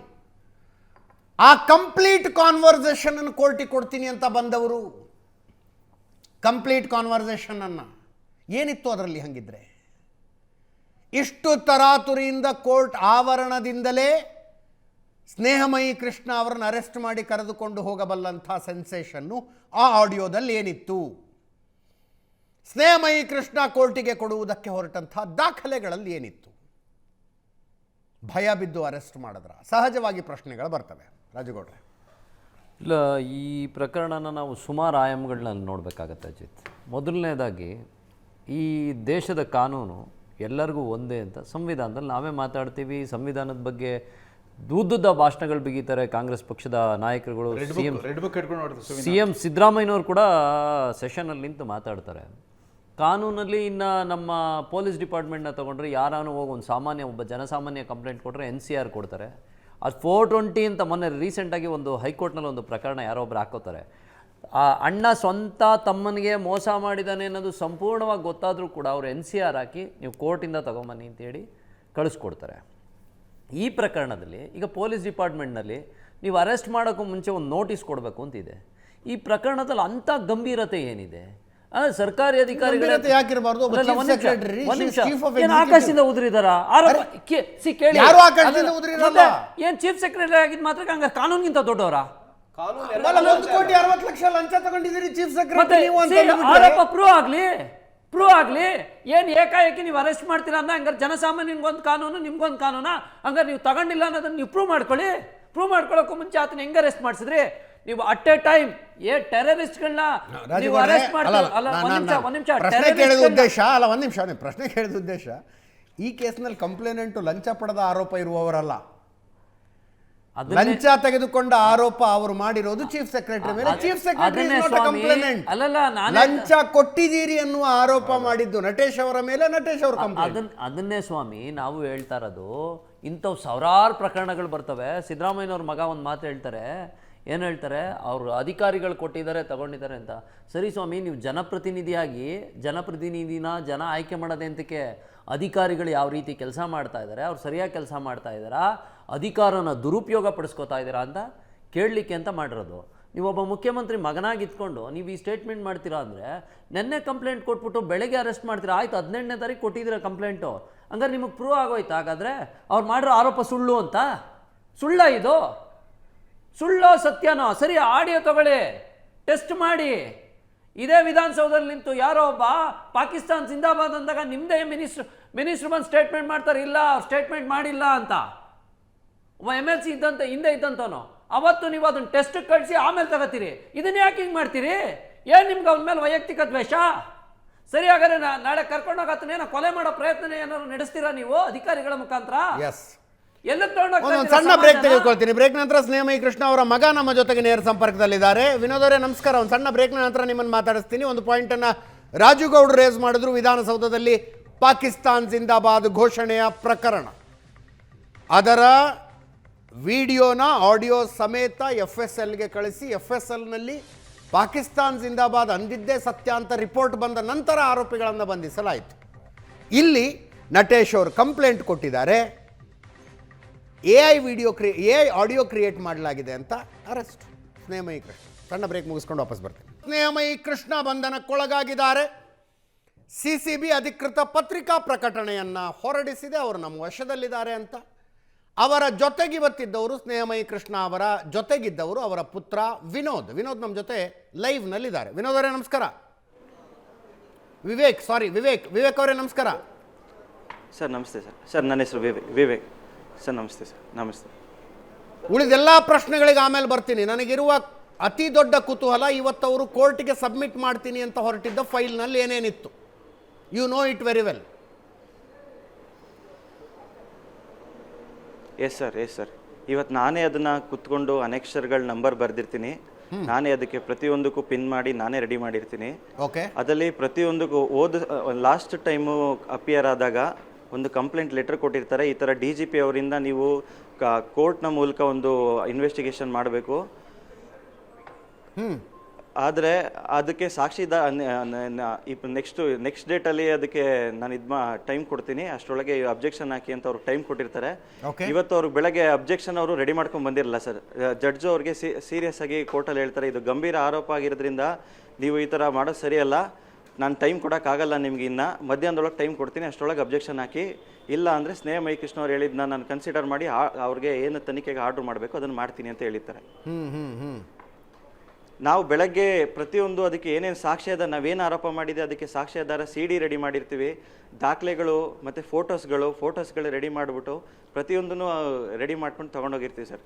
ಮಧ್ಯಾಹ್ನ ಕೋರ್ಟ್ಗೆ ಟೈಮ್ ಕೊಟ್ಟಿರ್ತಾರೆ, ಮಧ್ಯಾಹ್ನ ನಾವು ಕೋರ್ಟ್ಗೆ ಅಟೆಂಡ್ ಆಗೋ ಅಷ್ಟರೊಳಗೆ ಅರೆಸ್ಟ್ ಮಾಡ್ಕೊಂಡು ಕರ್ಕೊಂಡು ಹೋಗಿದ್ದಾರೆ ಸರ್. ನೀವು ಜೊತೆಗೆ ಇದ್ರಾ ಪೊಲೀಸರು ಬಂದಾಗ? ಸರ್ ಇಲ್ಲ ಸರ್, ನಾನು ಸ್ವಲ್ಪ ದೂರ ಹೊರಗಡೆ ಬಂದಿರ್ತೀನಿ, ಒಂದು ಅವಾಗತನೇ ಬಂದಿರ್ತೀನಿ, ಯಾರು ಜೊತೆಗೆ ಇಲ್ದೇ ಇರೋದು ನೋಡಿ ಕರ್ಕೊಂಡು ಹೋಗಿದ್ದಾರೆ ಸರ್. ಓಕೆ, ಈಗ ಎಲ್ಲಿದ್ದಾರೆ ಗೊತ್ತಾ ನಿಮಗೆ? ಹೋಗಿದ್ದಾರೆ, ಏನು ವಿಚಾರ ಅನ್ನೋದು ಸರ್, ಎಲ್ಲಿದ್ದಾರೆ ಅನ್ನೋದು ಇದುವರೆಗೂ ಗೊತ್ತಾಗಿಲ್ಲ ಸರ್. ಅಲ್ಲಿ ಮಡಿವಾಳದಲ್ಲಿದ್ದಾರೆ, ಇಲ್ಲಿ ಹೆಡ್ ಕ್ವಾರ್ಟರ್ಸಲ್ಲಿದ್ದಾರೆ ಅಂತಾರೆ, ಶಾಂತಿನಗರದಲ್ಲಿದ್ದಾರೆ ಅಂತಾರೆ. ನಮ್ಮ ತಂದೆ ಹೋರಾಟ ಮಾಡ್ತಿದ್ದಾರೆ, ಇಲ್ಲ ಅವರು ಟೆರರಿಸ್ಟ್ ಆಗಿದ್ದಾರೆ ಅನ್ನೋದೇ ನನಗೆ ಗೊತ್ತಾಗ್ತಿಲ್ಲ ಸರ್. ಇಲ್ಲಿ ಒಬ್ಬರು ಟೆರರಿಸ್ಟ್ನು ಈ ಥರ ನಡೆಸ್ಕೊಳ್ಳಲ್ಲ, ಆ ಥರ ನಡೆಸ್ಕೊತಿದ್ದಾರೆ. ಫ್ಯಾಮಿಲಿ ಮೆಂಬರ್ಸ್ಗಳಿಗೂ ಒಬ್ರಿಗೂ ಇಂಥ ಕಡೆ ಇದ್ದಾರೆ, ಈ ಥರ ಕೇಸ್ ಆಗಿದೆ ಅನ್ನೋದು ಪ್ರತಿಯೊಂದು ಯಾವುದೂ ಒಂದು ಇನ್ಫಾರ್ಮೇಷನ್ ಕೊಡ್ತಿಲ್ಲ. ನಾನು ಇಲ್ಲಿದ್ದಾರಾ ಅಂತ ಹುಡುಕ್ತಾ ಇದ್ದೀನಿ ನನ್ನ ತಂದೆಗೋಸ್ಕರ. ಇದುವರೆಗೂ ಕೂಡ ಯಾರು ಆ ಕಡೆಯಿಂದ ಫೋನ್ ಮಾಡೋನು ಇಂಥ ಕಡೆ ಇದ್ದಾರೆ ಅನ್ನೋದು ಇನ್ಫಾರ್ಮೇಷನ್ ಕೊಟ್ಟಿಲ್ಲ ಸರ್. ಅದರ ಜೊತೆಗೆ ಒಂದು ಕಳಕಳಿಯಿಂದ ಮಾತಾಡ್ತೀನಿ ವಿವೇಕ್ ಅವರೇ, ಸುಮ್ಮನೆ ಆರೋಪಗಳನ್ನು ಮಾಡಬಾರ್ದು. ಯಾಕಂದರೆ ಆರೋಪ ಮಾಡಿರೋದು ಅಂತಿಂಥವ್ರ ಮೇಲಲ್ಲ, ಚೀಫ್ ಸೆಕ್ರೆಟರಿ ಮೇಲೆ ಆರೋಪ. 1,60,00,000 ರೂಪಾಯಿ ದುಡ್ಡು ತಗೊಂಡು ಅವ್ರು ಪ್ರಮೋಷನ್ ಕೊಟ್ಟಿದ್ದಾರೆ ಅಂತ. ಅದನ್ನು ಪ್ರೂವ್ ಮಾಡೋದಕ್ಕೆ ಬೇಕಾದ ಸಾಕ್ಷ್ಯಗಳು ನಿಮ್ಮ ತಂದೆ ಹತ್ರ ಇತ್ತಾ ನಿಜವಾಗ್ಲೂ? ಹೌದು ಸರ್. ಖಂಡಿತ ಇತ್ತು ಸರ್. ಅದಕ್ಕೋಸ್ಕರನೇ ತನಿಖೆ ಮಾಡಿ ಅಂತಾನೆ ಸರ್. ನಾವೆಲ್ಲೂ ಸುಮ್ಮನೆ ಮೀಡಿಯಾ ಮುಂದೆ ಬಂದು ನಮ್ಮಪ್ಪ ಇದು ಮಾಡಿರಲಿಲ್ಲ. ಸಾಕ್ಷ್ಯಾಧಾರ ಇಟ್ಕೊಂಡು ಕೋರ್ಟ್ಗೆ ಆ ದಾಖಲೆಗಳನ್ನ ಕೊಟ್ಟುಬಿಟ್ಟು ನಮ್ಮಪ್ಪ ಮಾತಾಡ್ತಿದ್ದು. ಯಾವುದೇ ಸಾಕ್ಷ್ಯಾಧಾರ ಇದ್ದು ಅಂತೂ ಇಲ್ಲದೇ ಅಂತೂ ಆರೋಪ ಮಾಡಿರಲಿಲ್ಲ ಸರ್. ಏನಾದ್ರು ತಪ್ಪು ಇದೆಯಾ ಇಲ್ಲ ಅನ್ನೋದನ್ನ ತನಿಖೆ ಮಾಡಿ ಇಲ್ಲ ಅನ್ನೋದು ಕೊಡಲಿ ಸರ್. ಈ ಥರ ನಮ್ಮ ಮೇಲೆ ಕೇಸ್ ಮಾಡಿ ನಮ್ಮ ಮೇಲೆ ಇದು ಮಾಡಿದ್ರೆ ಏನು ಪ್ರೂವ್ ಮಾಡೋಕ್ಕೆ ಟ್ರೈ ಮಾಡ್ತಿದ್ದಾರೆ ಅನ್ನೋದು ಅರ್ಥ ಆಗ್ತಿಲ್ಲ. ಈಗ ಸ್ವಲ್ಪ ದಿನದಿಂದ ಪ್ರಯತ್ನ ಪಡ್ತಿದ್ದಾರೆ ನಮ್ಮ ಅಪ್ಪನ ಹೇಗಾದರೂ ಈ ಕೇಸಿಂದ ಇದು ಹಿಂದೆ ಸರಿಸಬೇಕು ಅಂತ ಟ್ರೈ ಮಾಡ್ತಿದ್ದಾರೆ. ದುಡ್ಡಿನ ಆಮಿಷ ಆಗಿರಲಿ, ನಮ್ಮ ತಂದೆಯವ್ರಿಗೂ ಇದುವರೆಗೂ ಸಿದ್ದರಾಮಯ್ಯ ಅವ್ರ ಮೇಲೆ ಕೇಸ್ ಹಾಕಿದ್ಮೇಲೆ 3 FIRಗಳಾಗಿದೆ. 3 ಸುಮ್ಮನೆ FIRಗಳು ಮಾಡಿ ಅವ್ರಿಗೆ ತೊಂದರೆ ಕೊಡೋ ರೀತಿ ಮಾಡ್ತಿದ್ದಾರೆ. ಬಟ್ ಆದರೂ ನಮ್ಮಪ್ಪ ಹಿಂದೆ ಸರಿದಿರೋದ್ರಿಂದ ಈಗ ಕೊನೆಗೆ ಈ ಥರ ಅವ್ರದ್ದು ಆಡಿಯೋ ರೆಕಾರ್ಡ್ ಸಿಕ್ಕಿ ಆಡಿಯೋ ರೆಕಾರ್ಡ್ನ ಕೋರ್ಟ್ಗೆ ಸಬ್ಮಿಟ್ ಮಾಡಿಬಿಡ್ತಾರೆ ಅನ್ನೋ ಬಯಕೆ ಇದೆಲ್ಲ ಮಾಡ್ತಾ ಇದ್ದಾರೆ ಸರ್. ರಿಲೀಸ್ ಮಾಡಿದ ಆಡಿಯೋ ರೆಕಾರ್ಡಿಂಗ್ 6 ಸೆಕೆಂಡ್ಸ್ ಇದ್ದಿತ್ತು ಅಷ್ಟೇ, 6 ಸೆಕೆಂಡ್. ಅದು ನಟೇಶ್ ಅವರ ಆಡಿಯೋ ಅನ್ನೋದು ನಿಮ್ಮ ತಂದೆಯವರ ಆರೋಪ. ಸರ್ ಹೌದು ಸರ್. ಅದರಲ್ಲಿ ಸ್ನೇಹಮಯಿ ಕೃಷ್ಣ ಅವ್ರನ್ನ 1 to 1 ಕನೆಕ್ಟ್ ಮಾಡಬೇಕು ಅಂತ ಮಾತಾಡ್ತಾರೆ. ಹೌದು ಸರ್. ಸೊ ಅದರ ಪೂರ್ತಿ ವರ್ಷನ್ ಇನ್ನೊಂದು CD-ಲಿತ್ತಾ? ಹೌದು ಸರ್. ಹೌದು ಸರ್. ಸರ್ ಪೂರ್ತಿ ವರ್ಷನ್ನು ಇನ್ನೂ ಅದನ್ನು ನಾವು ಕೋರ್ಟಿಗೆ ಸಬ್ಮಿಟ್ ಮಾಡಿಲ್ಲ ಸರ್. ಬಿಕಾಸ್ ನಮಗೆ ಆ ಮಾಹಿತಿ ಕೊಟ್ಟವರು ಕೂಡ ಇದು ದೊಡ್ಡ ವ್ಯಕ್ತಿಗಳಿರೋದ್ರಿಂದ ಅವರು ಕೊಡೋದಕ್ಕೆ ಹೆದರ್ಕೋತಾ ಇದ್ದಾರೆ. ಅದಕ್ಕೆ ಅವರು ಕೋರ್ಟಿಂದನೇ ತನಿಖೆ ಆಗಲಿ, ಆವಾಗ ಕೋರ್ಟಿಂದ ತನಿಖೆ ಆದರೆ ನಾವು ಏನು ಬೇಕಾದ್ರೂ ಮುಂದಕ್ಕೆ ಬರ್ತೀವಿ ಅನ್ನೋ ಧೈರ್ಯಕ್ಕೆ ಬರ್ತಾ ಇದ್ದಾರೆ. ಆದರೆ ಈಗಲೇ ಅವರು ಪೂರ್ತಿ ಇದನ್ನು ಕೊಡೋಕ್ಕೆ ಹಿಂದೆ ಸರಿತಾ ಇದ್ದಾರೆ ಸರ್. ಬಟ್ ಅವರೇ ಬರೆದಿರೋ ಅಂಥ ಹ್ಯಾಂಡ್ ರೈಟಿಂಗ್ ಇರೋದು, ಅವರೇ ಮಾತಾಡಿರೋ ಅಂಥ ಕಾಲ್ ರೆಕಾರ್ಡ್ ಇರೋದನ್ನು ಕೊಟ್ಟರು ಆ ಸಾಕ್ಷ್ಯಾಧಾರ ಕೊಟ್ಟರು ಏನು ಇವರು ತನಿಖೆ ಮಾಡ್ದೇನೆ ಕೇವಲ ಅವರೊಬ್ಬರು ನಟೇಶ್ ಒಬ್ಬರು ಕಂಪ್ಲೇಂಟ್ ಕೊಟ್ಟರು ಅಂತ ನಮ್ಮ ಅಪ್ಪನ ಈ ಥರ ಅರೆಸ್ಟ್ ಮಾಡಿ ಎಲ್ಲಿದ್ದಾರೆ ಏನು ಅಂತ ಗೊತ್ತಾಗ್ದೇನೆ ಈ ಥರ ಇಂಟ್ರಾಗೇಟ್ ಮಾಡ್ತಿರೋದು ಸರಿಯಲ್ಲ ಸರ್. ನಟೇಶ್ ಅವರ ಹ್ಯಾಂಡ್ ರೈಟಿಂಗ್ ನಲ್ಲಿರೋದು ಏನಾದರೂ ಏನು ಡಾಕ್ಯುಮೆಂಟ್ ಪ್ರೂವ್ ಮಾಡಲಿ ಸರ್. ಅವ್ರು ಏನದು ತಪ್ಪಿಲ್ಲ ಸರ್. ಅವರು ಒಬ್ಬರು ಬಿಸ್ನೆಸ್ ಪಾರ್ಟ್ನರ್ಗೆ ನಮ್ಮದು ಕಂಪ್ನಿಲಿ ಇಷ್ಟು ಖರ್ಚುಗಳಾಗಿದೆ ಅಂತ ಖರ್ಚು ಬರೆದು ಲೆಕ್ಕ ಕೊಟ್ಟಿರ್ತಾರೆ. ಆ ಲೆಕ್ಕದಲ್ಲಿ ಈ ಥರ ಲೋಕಾಯುಕ್ತಕ್ಕೆ 4.5 ಕೋಟಿ ದುಡ್ಡು ಕೊಟ್ಟಿದ್ದೀನಿ ಅಂತ ಲೋಕಾಯುಕ್ತ ಲೆಕ್ಕ ಬರೆದು ಕೊಟ್ಟಿದ್ದಾರೆ ಸರ್. ಇಷ್ಟು ಕ್ಯಾಶ್ ಕೊಟ್ಟಿದ್ದೀನಿ, ಇಷ್ಟು ಚೆಕ್ ಕೊಟ್ಟಿದ್ದೀನಿ, ಇಷ್ಟು ಈ ರೀತಿ ಬ್ಯಾಂಕ್ ಪೇಮೆಂಟ್ ಆಗಿದೆ ಅಂತ ಪ್ರತಿಯೊಂದು ಕೊಟ್ಟಿದ್ದಾರೆ, ಬರೆದಿದ್ದಾರೆ. ಇದನ್ನು ತನಿಖೆ ಮಾಡಿ ಅಂತ ಕೊಟ್ಟಿದ್ದೆ ತಪ್ಪಾಗಿತ್ತು ಸರ್. ಈಗ ಅದು ನಟೇಶ್ ಅವ್ರದ್ದೇ ಹ್ಯಾಂಡ್ ರೈಟಿಂಗ್ ಅಂತ ನಿಮ್ಮ ಅಲಿಗೇಷನ್ ಇದೆ? ಹೌದು ಸರ್. ಹೌದು ಸರ್. ಹೌದು ಸರ್. ಆ ಪತ್ರವೂ ಸೇರಿದಂತೆ ಎಲ್ಲ ದಾಖಲೆಗಳನ್ನು ಇವತ್ತು ಕೋರ್ಟಿಗೆ ಕೊಡೋರಿದ್ರು ನಿಮ್ಮ ತಂದೆ? ಕೋರ್ಟ್ಗೆ ಹೌದು ಸರ್, ಖಂಡಿತ ಸರ್. ಇವತ್ತು ಕೊಡಕ್ಕೆ ಅಂತಾನೆ ಎಲ್ಲ ರೆಡಿ ಮಾಡ್ಕೊಬಂದು ಇನ್ನೂ ನನ್ನ ಕೈಯಲ್ಲೇ ಇದೆ ಅದು ದಾಖಲೆಗಳು. ಅದನ್ನು ಕೋರ್ಟ್ಗೆ ಕೊಡಕ್ಕೆ ಇನ್ನೂ ಆಗಿಲ್ಲ ಸರ್. ನೀವು ಯಾಕೆ ಕೊಡಬಾರ್ದು? ನಾಳೆ ಹೋಗಿ ಈ ಥರ ಅರೆಸ್ಟ್ ಮಾಡಿದ್ದಾರೆ ಅಂತ ಕೋರ್ಟ್ ಗಮನಕ್ಕೆ ತಂದಿದ್ದೀನಿ. ಅವ್ರಿವತ್ತು ಸರ್ ಇಲ್ಲ, ನಮ್ಮ ತಂದೆಯವರು ಈ ಪರಿಸ್ಥಿತಿ ಏನಿದೆ ಏನಾಗಿದೆ ಅನ್ನೋ ಒಂದು ಇದರಲ್ಲಿ ನಾನು ಏನು ಮಾಡಕ್ಕೆ ಹೋಗಲಿಲ್ಲ. ಜಸ್ಟ್ ಜಡ್ಜ್ ಸಾಹೇಬ್ರಿಗೆ ಹೋಗಿ ನಾನು ಈ ಥರ ಆಗಿದೆ ಸರ್, ನನಗೆ ಒಂದು ಸ್ವಲ್ಪ ದಿನ ಟೈಮ್ ಕೊಡಿ, ಅಪ್ಪ ಬಂದು ಇದು ಮಾಡ್ತಾರೆ ಅಂತ ನಾನು ಹೇಳಿದ್ದೇನೆ ಅಷ್ಟೇ. ಏನು ಕೋರ್ಟಿನ ರಿಯಾಕ್ಷನ್ ಏನಿತ್ತು ನೀವು ಹೇಳಿದಾಗ? ಸ್ನೇಹಮಯಿ ಕೃಷ್ಣ ಅವ್ರನ್ನ ಪೊಲೀಸರು ಕರ್ಕೊಂಡು ಹೋಗ್ಬಿಟ್ಟಿದ್ದಾರೆ ಅಂತ ಹೇಳಿದಾಗ ಕೋರ್ಟ್ ನ್ಯಾಯಾಧೀಶರ ರಿಯಾಕ್ಷನ್ ಸರ್ ಅವ್ರಿಗೆ ಶಾಕ್ ಆಗೋಯ್ತು. ಕೋರ್ಟ್ ಇದೆ, ನಾವು ಅವ್ರು ಕರ್ಕೊಂಡು ಹೋಗ್ಬೇಕಾದ್ರೆ ನಮ್ಮ ತಂದೆಯವ್ರು ಹೇಳಿದ್ದಾರೆ ಇವತ್ತು ಕೋರ್ಟ್ 2:30 ಟೈಮ್ ಕೋರ್ಟ್ ಅಟೆಂಡ್ ಆಗಕ್ಕಿದೆ, ಅಟೆಂಡ್ ಆಗ್ಬಿಟ್ಟು ಕರ್ಕೊಂಡು ಹೋಗಿ ಅಂತ ಹೇಳಿದ್ರು ಅವ್ರನ್ನ ಬಾಯಿ ಮುಚ್ಚಿ ಕರ್ಕೊಂಡು ಹೋಗಿದ್ದಾರೆ ಸರ್. ಅದಕ್ಕೆ ನಾನು ಜಡ್ಜ್ ಸಾಹೇಬ್ರಿಗೆ ಹೇಳಿದೆ ಈ ಥರ ಊಟ ಮಾಡ್ಕೊಂಡು ಆಚೆ ಬಂದಿರೋ ಟೈಮಲ್ಲಿ ಕರ್ಕೊಂಡು ಹೋಗಿದ್ದಾರೆ ಕೋರ್ಟ್ ಆವರಣದಿಂದ ಅಂತ. ಅದಕ್ಕೆ ಅವರು ಕೂಡ ಶಾಕ್ ಆದರು, ಹೆಂಗೆ ಇದೆಲ್ಲ ನಡೀತಿದೆ, ಯಾಕೆ ಈ ಥರ ಮಾಡ್ತಿದ್ದೀರಾ ಅಂತ. ಅಲ್ಲಿರೋ ಲೋಕಾಯುಕ್ತರವ್ರಿಗೆ CID ಆಫೀಸರ್ಗಳಿದ್ರು, ಯಾರು ಈ CCB ಆಫೀಸರಿಂದ ಯಾರೂ ಇರಲಿಲ್ಲ ಸರ್. ಅದಕ್ಕೆ ಅವರು ಇದು ಯಾವ ವ್ಯಾಪ್ತಿಗೆ ಬರುತ್ತೆ ಏನು ಅಂತ ಗೊತ್ತಿಲ್ಲದೆ ನಾವು ಕೂಡ ಏನು ಮಾಡೋಕ್ಕಾಗಲ್ಲ, ಓಕೆ ಟೈಮ್ ಕೊಡ್ತೀನಿ, ಮುಂದೆ ಏನಿದೆ ನೋಡೋಣ ಅಂತ ಅವರು ಟೈಮ್ ಕೊಟ್ಟರು ಸರ್. ಈಗ ನಟೇಶ್ ಅವರ complaint fake AI audio create ಮಾಡಿದ್ದಾರೆ ಅಂತ ಏನು ಹೇಳ್ತೀರಿ ಅದಕ್ಕೆ? ಸರ್ ಫೇಕ್ ಆಗಿದ್ರೆ ಅದು ತನಿಖೆ ಮಾಡಿ ಫೇಕ್ ಇಲ್ಲ ಅಂತ ನಮ್ಮಪ್ಪನ ಮೇಲೆ ಮಾನನಷ್ಟ ಮೊಕದ್ದಮೆ ಹಾಕಲಿ, ಅವಾಗ ಬೇಕಾದ್ರೆ ಕ್ರಿಮಿನಲ್ ಕೇಸ್ ಮಾಡಲಿ. ನಾವು ಕೊಟ್ಟಿರೋ ಮಾಹಿತಿ ತಪ್ಪ ಸರಿನಾ ಅಂತ ತಿಳ್ಕೊಳ್ದೇನೆ ಆಗಲೇ ನಾವು ಕೊಟ್ಟಿರೋ ಕಂಪ್ಲೇಂಟ್ಗೆ ಏನು ಇದು ಮಾಡಿಲ್ಲ, ಆ್ಯಕ್ಷನ್ ತಗೊಂಡಿಲ್ಲ. ಕೇವಲ ಅವರೊಂದು ಇದು ಫೇಕು ಅಂತ ಕೊಟ್ಟ ತಕ್ಷಣ ಇವರು ಅರೆಸ್ಟ್ ಮಾಡ್ಕೊಂಡು ಹೋಗಿ ಅವ್ರು ಎಲ್ಲಿದ್ದಾರೆ ಅಂತ ಗೊತ್ತಿಲ್ಲದಿರಂಗೆ ಮನೆಯವ್ರಿಗೆ ಗೊತ್ತಾಗದಿರಂಗೆ ಇಟ್ಕೊಂಡು ಮಾಡ್ತಿರೋದು ಇದು ಯಾವ ರೀತಿ ಸರಿ ಸರ್? ಅದರ ಜೊತೆಗೆ ನಿಮ್ಮ ಮನೆ ಮತ್ತು ನಿಮ್ಮ ತಂದೆಯವರ ಆಫೀಸು ಸರ್ಚ್ ಆಗಿದೆಯಂತೆ, ಪೆನ್ ಡ್ರೈವು ಹಾರ್ಡ್ ಡಿಸ್ಕು ತಗೊಂಡು ಹೋಗಿದ್ದಾರಂತೆ, ಅದರಲ್ಲಿ ಏನಾದರೂ ಸೆನ್ಸಿಟಿವ್ ಇನ್ಫಾರ್ಮೇಷನ್ ಇತ್ತಾ? ತಾಯಿ ಹೌದು ಸರ್, ಮನೇಲಿ ಇಲ್ಲ ಸರ್ ಅದು ಯಾವಾಗಲೂ ರೆಗ್ಯುಲರ್ ಆಗಿ ಒಂದು ಪೆನ್ ಡ್ರೈವ್ ಇರ್ತಿತ್ತು, ಏನಾದರೂ ಡಾಕ್ಯುಮೆಂಟ್ಸ್ಗಳು ಇಟ್ಕೊಳ್ಳೋ ಅಂಥದ್ದು. ಅದರಲ್ಲಿ ಏನು ಅಂಥ ಸೆನ್ಸಿಟಿವ್ ಇನ್ಫಾರ್ಮೇಷನ್ ಇಲ್ಲ. ಮತ್ತು ಈ ಸಿದ್ದರಾಮಯ್ಯ ಅವ್ರ ಕೇಸ್ ರಿಲೇಟಿವ್ ಇನ್ಫಾರ್ಮೇಷನ್ ಎಲ್ಲ ಅದರಲ್ಲೇ ಕಂಪ್ಯೂಟ್ರಲ್ಲೇ ಎಲ್ಲ ಅದು ಸ್ಕ್ಯಾನ್ ಮಾಡಿ ಇಟ್ಕೊಂಡಿದ್ವಿ.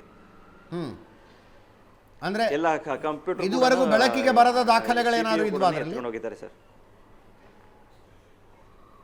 ಇಲ್ಲ ಸರ್, ಇಲ್ಲ ಸರ್, ಇಲ್ಲ ಸರ್. ಅದೇ ಇವತ್ತು ಕೂಡ ಕೋರ್ಟ್ ಕೂಡ ಅಂತ ಡಾಕ್ಯುಮೆಂಟ್ಸ್ ಕೂಡ ಅಲ್ಲೇ ಇತ್ತು. ಪ್ರತಿಯೊಂದು ನಾವು ಪ್ರಿಂಟ್ ತಗೊಂಡು ಎಲ್ಲಾದು ಹಾರ್ಡ್ ಕಾಪಿ ನಮ್ಮ ಜೊತೆಗೆ ಇಟ್ಕೊಂಡಿದ್ದೀವಿ ಸರ್. ಓಕೆ. ಸೊ ಈಗ ನೆಕ್ಸ್ಟ್ ನಿಮ್ಮ ತಂದೆಯವರ ಜಾಮೀನಿಗೆ ಅರ್ಜಿ ಸಲ್ಲಿಸಿಕೊಳ್ಳಲು ನಿಮ್ಮ ಎದುರಿಗಿರೋ ಆಪ್ಷನ್. ಹೌದು ಸರ್, ಹೌದು ಸರ್. ಎಲ್ಲಿದ್ದಾರೆ, ಅವರು ಹೇಗಿದ್ದಾರೆ ಅನ್ನೋದೇ ಇದುವರೆಗೂ ಗೊತ್ತಾಗಿಲ್ಲ ಸರ್. ಫ್ಯಾಮಿಲಿ ಅವ್ರಿಗೆ ಇದುವರೆಗೂ ಒಂದು ಮಾತು ಕೂಡ ಇಂಥ ಜಾಗದಲ್ಲಿ ಇದ್ದಾರೆ ಅನ್ನೋದು ತಿಳಿಸಿಲ್ಲ. ಈ ಥರ ಕರ್ಕೊಂಡು ಹೋಗಿದ್ದೀವಿ ಅಂತಲೂ ಹೇಳಿಲ್ಲ. ಸುಮ್ಮನೆ ಮನೆಗೆ ಹೋಗಿದ್ದಾರೆ. ನಮ್ಮ ತಾಯಿಯೊಬ್ಬರು ಮನೆಯಲ್ಲಿದ್ದಾರೆ.